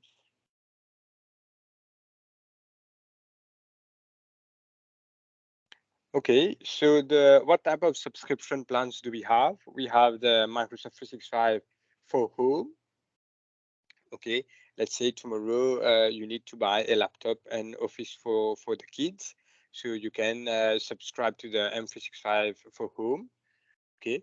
Or you have the M365 education. So this is for educational institution, universities, etc. So we need to prove that we are registered as an educational institute, and then Microsoft will give us licenses for free. Normally it's for free. From what I know, it's for free, and then we can assign it to our students. And then you have the Microsoft 365 for government. Okay, this is a special kind of license. Okay, and whenever we are, let's say we are a government institute, when we are subscribing to Microsoft 365, we'll be in very specific data centers. We won't be in the public data centers where all the Microsoft customers are. Okay, then come the Microsoft 365 business licenses. Under the business licenses, you have the business basic, business standard, and the business premium. So with the business basic, you get only the basic applications, that is Word, Excel, PowerPoint, Outlook, OneDrive. You get SharePoint, you get Teams, and a few more applications. Okay, in the business basic, you are not eligible for the downloadable version of Office on your PC. It's only web based. Okay, you can purchase Office somewhere else in volume license or any kind of Office which is supported. Okay, and then configure your mailbox on this Outlook. Right. Good to know is that gradually Microsoft is saying that Outlook, Office 2016, that is Outlook 2016, is no more supported to connect to Office 365. So you need to have at least Office 2019 or Office 2021 or Office 365. So if you have Office 2016, ensure you are always running the latest patch to not suffer from disconnection. Microsoft says, I've opened a ticket for a client, I think it was last week, and the guy told me I would advise you to upgrade because Microsoft soon will tell you that they have stopped support for Office 2016 to connect to Office 365. Just an FYI for you. Next, we have the business standard and the business premium. The business standard, you get the downloadable version of Office. It's the business basic plus the downloadable version of Office. And the business premium, okay, you get the downloadable version of Office plus the core products, that is Word, Excel, PowerPoint, Outlook. Plus you have a few security features or products, for instance, Azure Id Plan 1, Microsoft Intune, Windows 10 for Business, so on and so forth. One thing, again, good to know, whenever you are doing some estimate or whenever you are trying to contact a client to do some estimate or accompany them to do some migration to Microsoft 365, if there is a limitation on one thing. If the customer is using the VDI, virtual desktop infrastructure, or remote desktop servers, or ODS servers, okay, Microsoft says the user needs to have either business premium license or enterprise license to be able to use Outlook or Office 365 applications on the ODS or VDI infrastructure. So if ever you are going to meet a customer and that customer says, see, I have some virtual desktop on my on-premise, Citrix or something like that, or if you have remote desktop servers, the Microsoft ODS servers, don't forget you either need to code them for Microsoft 365 Business Premium, okay, or M365 Enterprise. Else, it won't work if you have any other version of Office. Right? And then with the Microsoft 365 subscription, you have the E3 and the E5, right? You have much more products than the business one. And lastly, we have the M365 for frontline workers. These are workers that don't need Teams, SharePoint, OneDrive, etc. They just need an Outlook, okay, and maybe some apps, right? So these kind of licenses are adapt has worker. Of of course, it is much more cheaper than the business or enterprise licenses.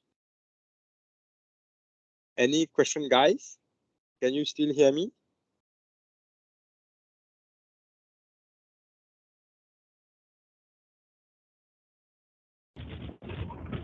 Yes. Okay.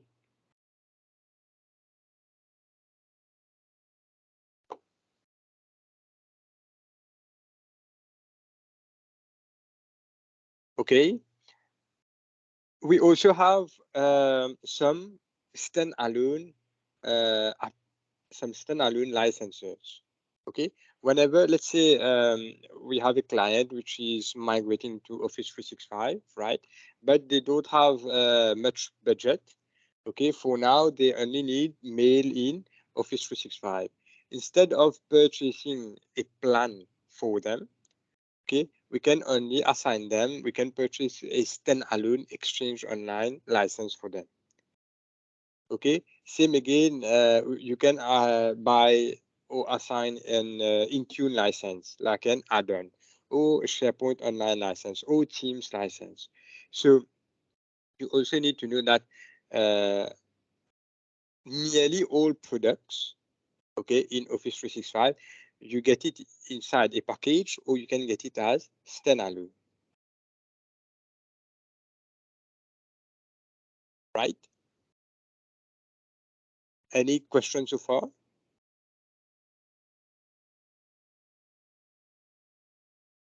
Where did you say all the services can be licensed as standalone? Nearly all. Nearly all. Even Okay. the downloadable version of Office, you can buy it like a standalone license. Okay, all right, okay, that's good.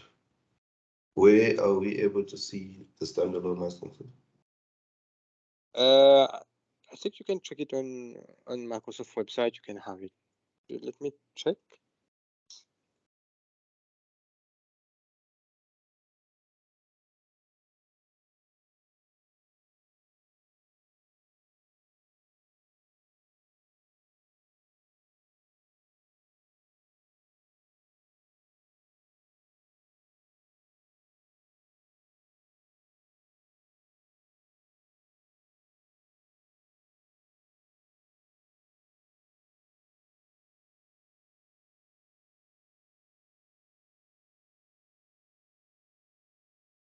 I think you can get it somewhere on Microsoft website, or you can ask your partner. I'm sending you something, but it's not complete. You have only few. But you can ask your partner if they can send you the whole list. There is a very long list.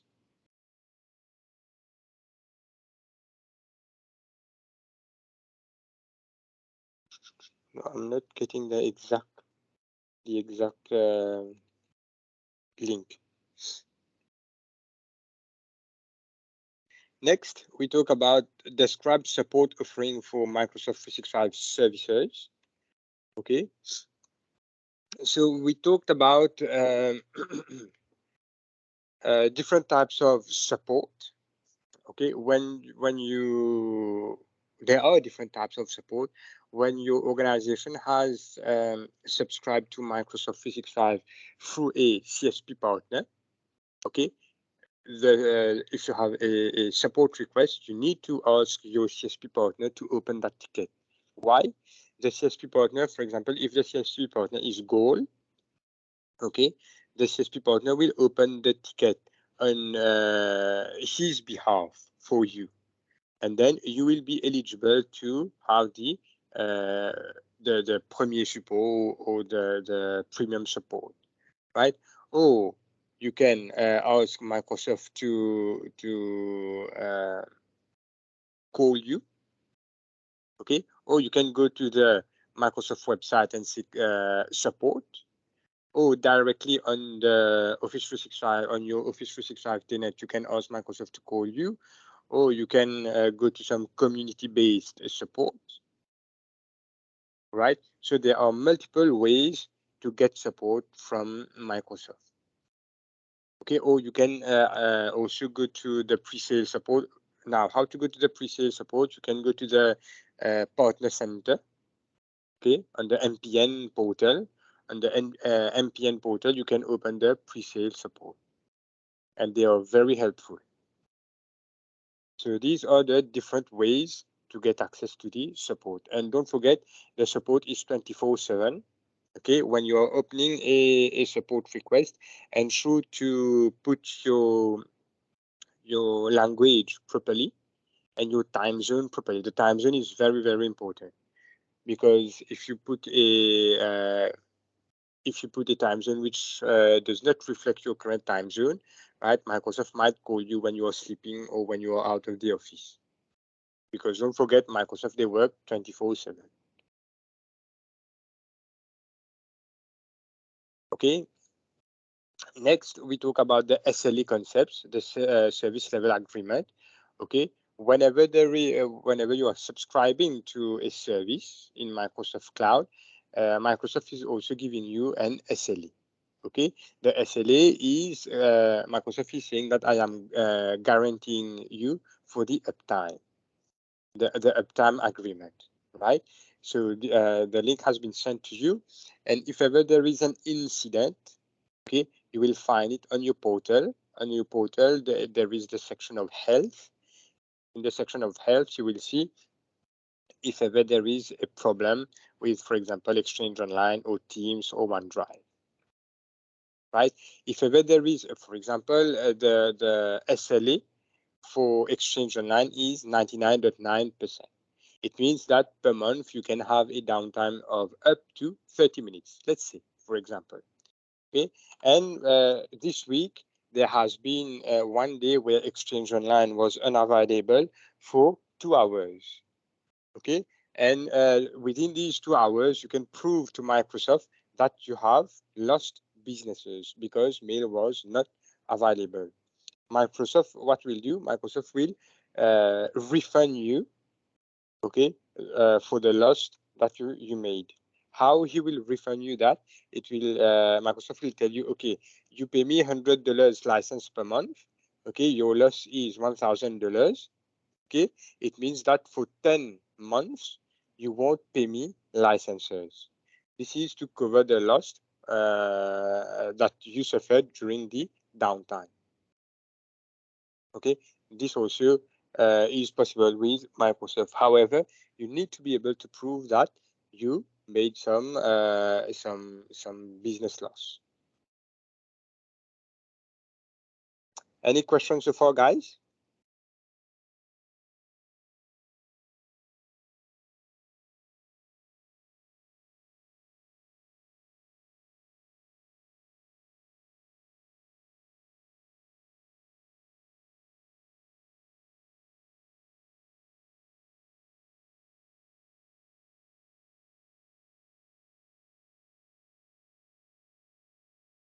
All right, so this is the service health. Let me show you on the portal. Where is it?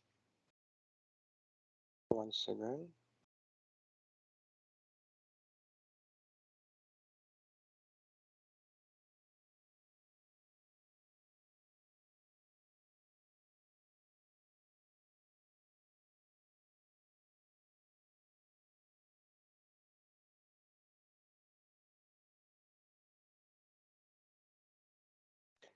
On the admin portal, so on your left-hand side, there will be the health section.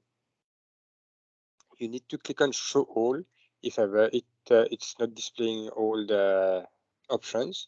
You click on show all, you will have the health. Click on health. Okay, you come to service health, right? So here Microsoft will give you a global status on the issues that they are having in their environment. So today there are quite a few issues: service degradation, okay, so hard, delete, whatever thing, remediation. Some users are unable to download timeline logs, etc., etc. Exchange online. Some users may be unable to access calendar settings in Outlook on the web. So this is where Microsoft will tell you, will update us if there is a global issue with one of their products or not. Right, and we need to keep track also. It's important to keep track in the issue history of what are the issues that occurred if ever we faced a downtime and we are not sure what happened during this time. Right, this is what we are talking here. You can also share your feedback. Okay, how to share your feedback? You can communicate to Microsoft directly on the portal. Okay, there is a section called feedback. Okay, you can send them your feedback, or you can join one of these communities where you can write your feedback, or negative or positive feedback, so that Microsoft can get back to you, right, to get more information if it is an improvement that you are asking them to make. So these community, right, they are updated very frequently, right? So you can visit them anytime to have more information. And it is very interesting to visit to see what are the other queries that other clients around the globe has reported to Microsoft. Any questions?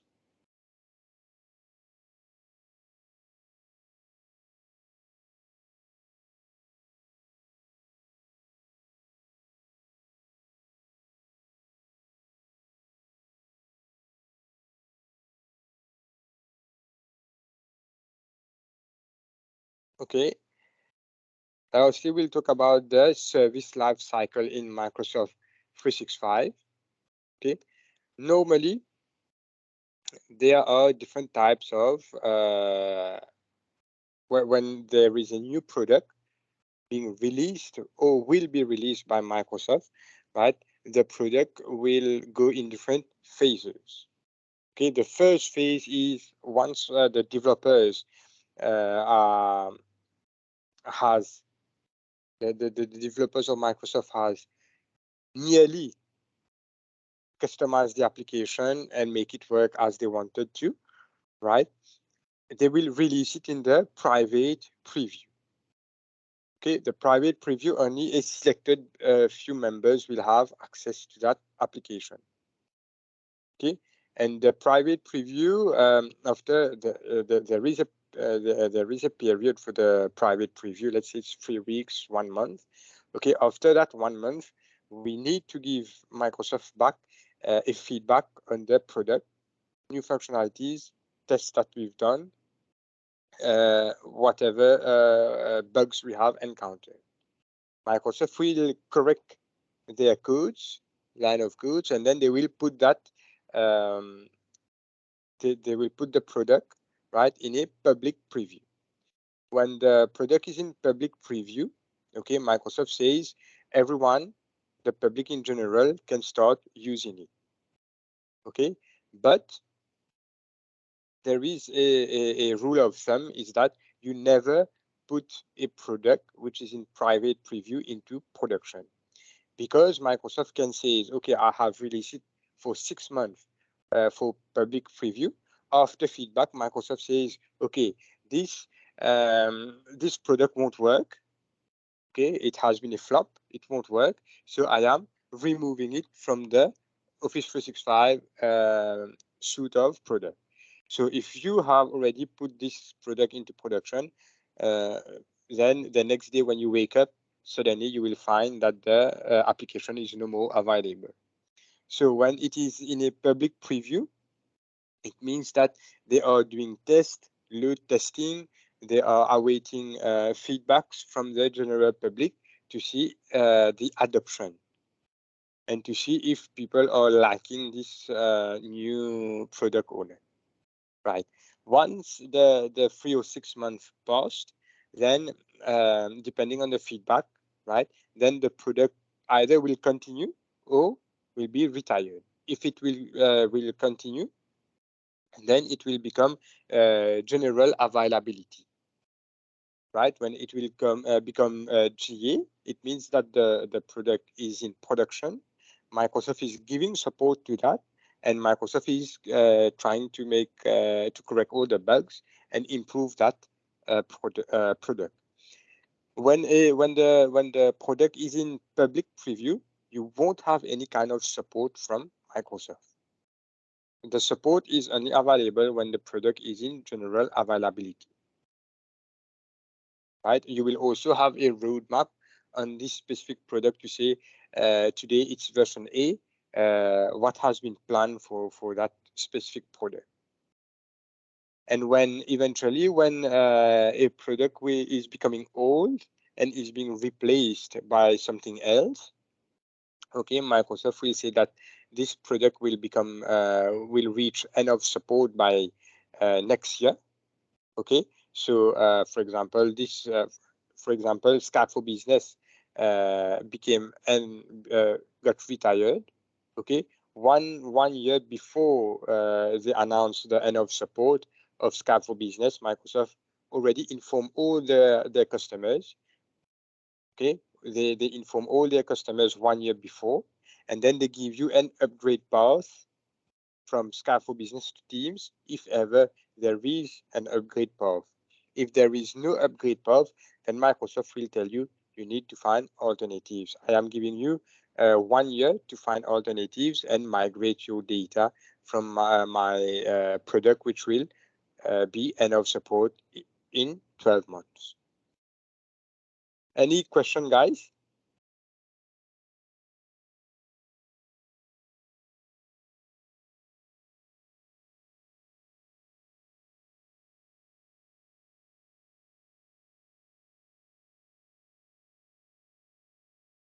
No questions?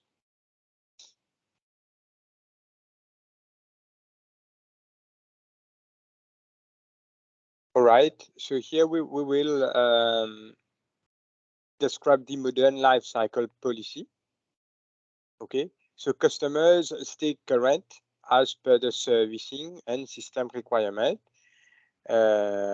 published for the products or service. Stay current means that customers accept and apply all servicing updates for their products and services. Customers must be licensed to use products or services. Of course, if you don't have any license, okay, you won't be able to use this service. Just hold on 1 second, please.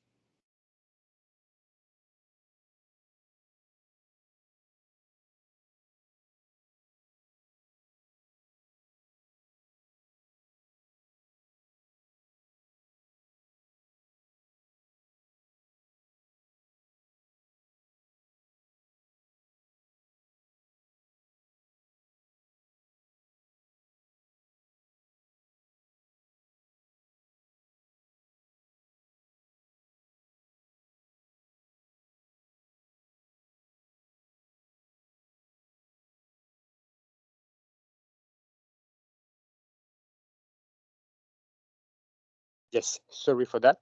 Yes, if we are not licensed, okay, we will not be able to use that specific product.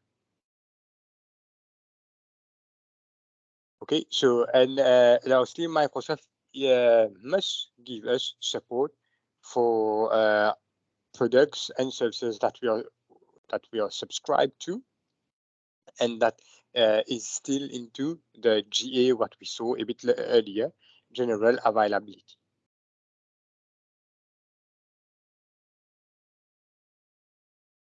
Okay, there is also the Microsoft 365 roadmap portal.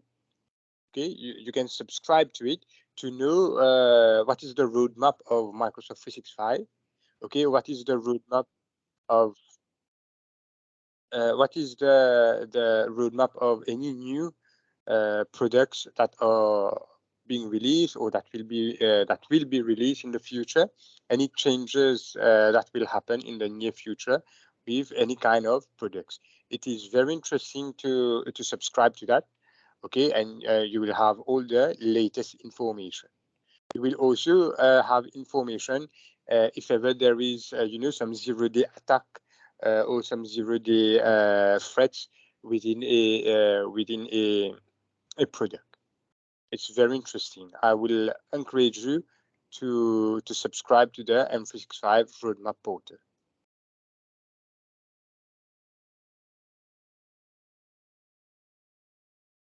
Here we go, guys.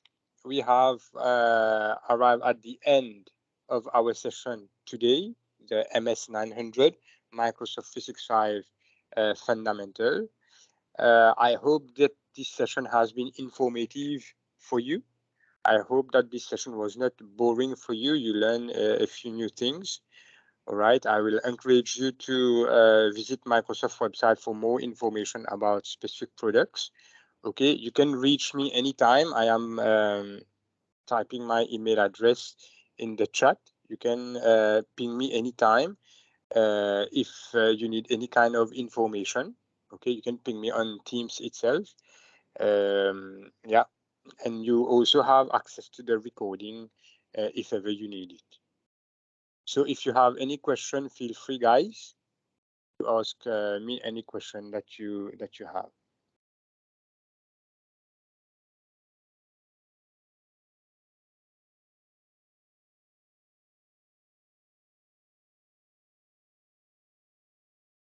Go on, Brian. I see you have your hand raised. Okay, so do we have to email you for the recording or? No, the recording, I don't have access to the recording. You need to check who started the recording. I think it is Shalini. You need to check with Shalini. Oh, Yeah, okay. hi Tej. The recording will be available after, I guess, the meeting will be ended. Yeah. I will also upload it on a public link and I will share it in the chat shortly. All right. Any questions for anyone?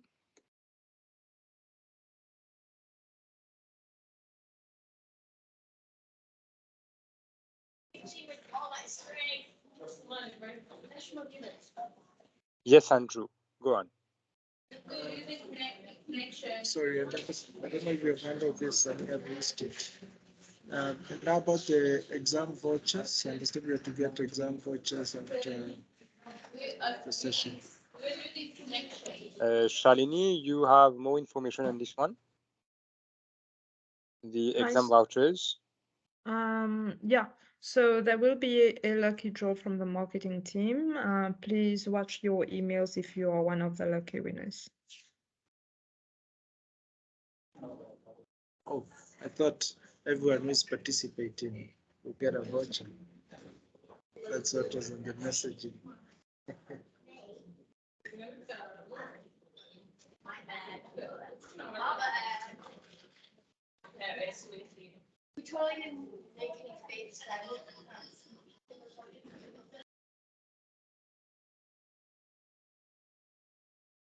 Okay, so if there's no more, yes, Robert?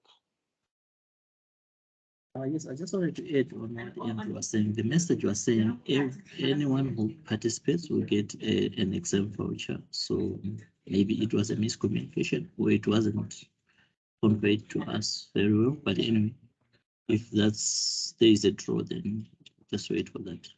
But we thought everyone would get an exam voucher. This is why we committed this time and also learning new things in 365. But anyway, we'll wait for the draw. All right.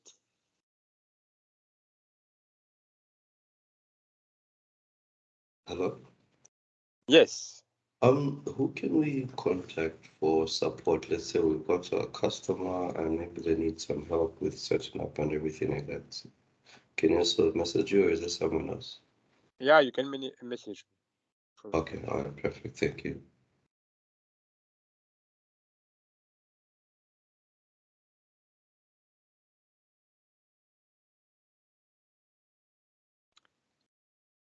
All right. If there are no further questions, on behalf of Weber and myself, we wish to thank you for your attention today. Thank you for your time, and speak to you soon. Bye-bye. Thank you. Thank you, everyone. Bye. Great session. Thank you. Bye-bye. Thank you so much. Have a lovely afternoon. Bye.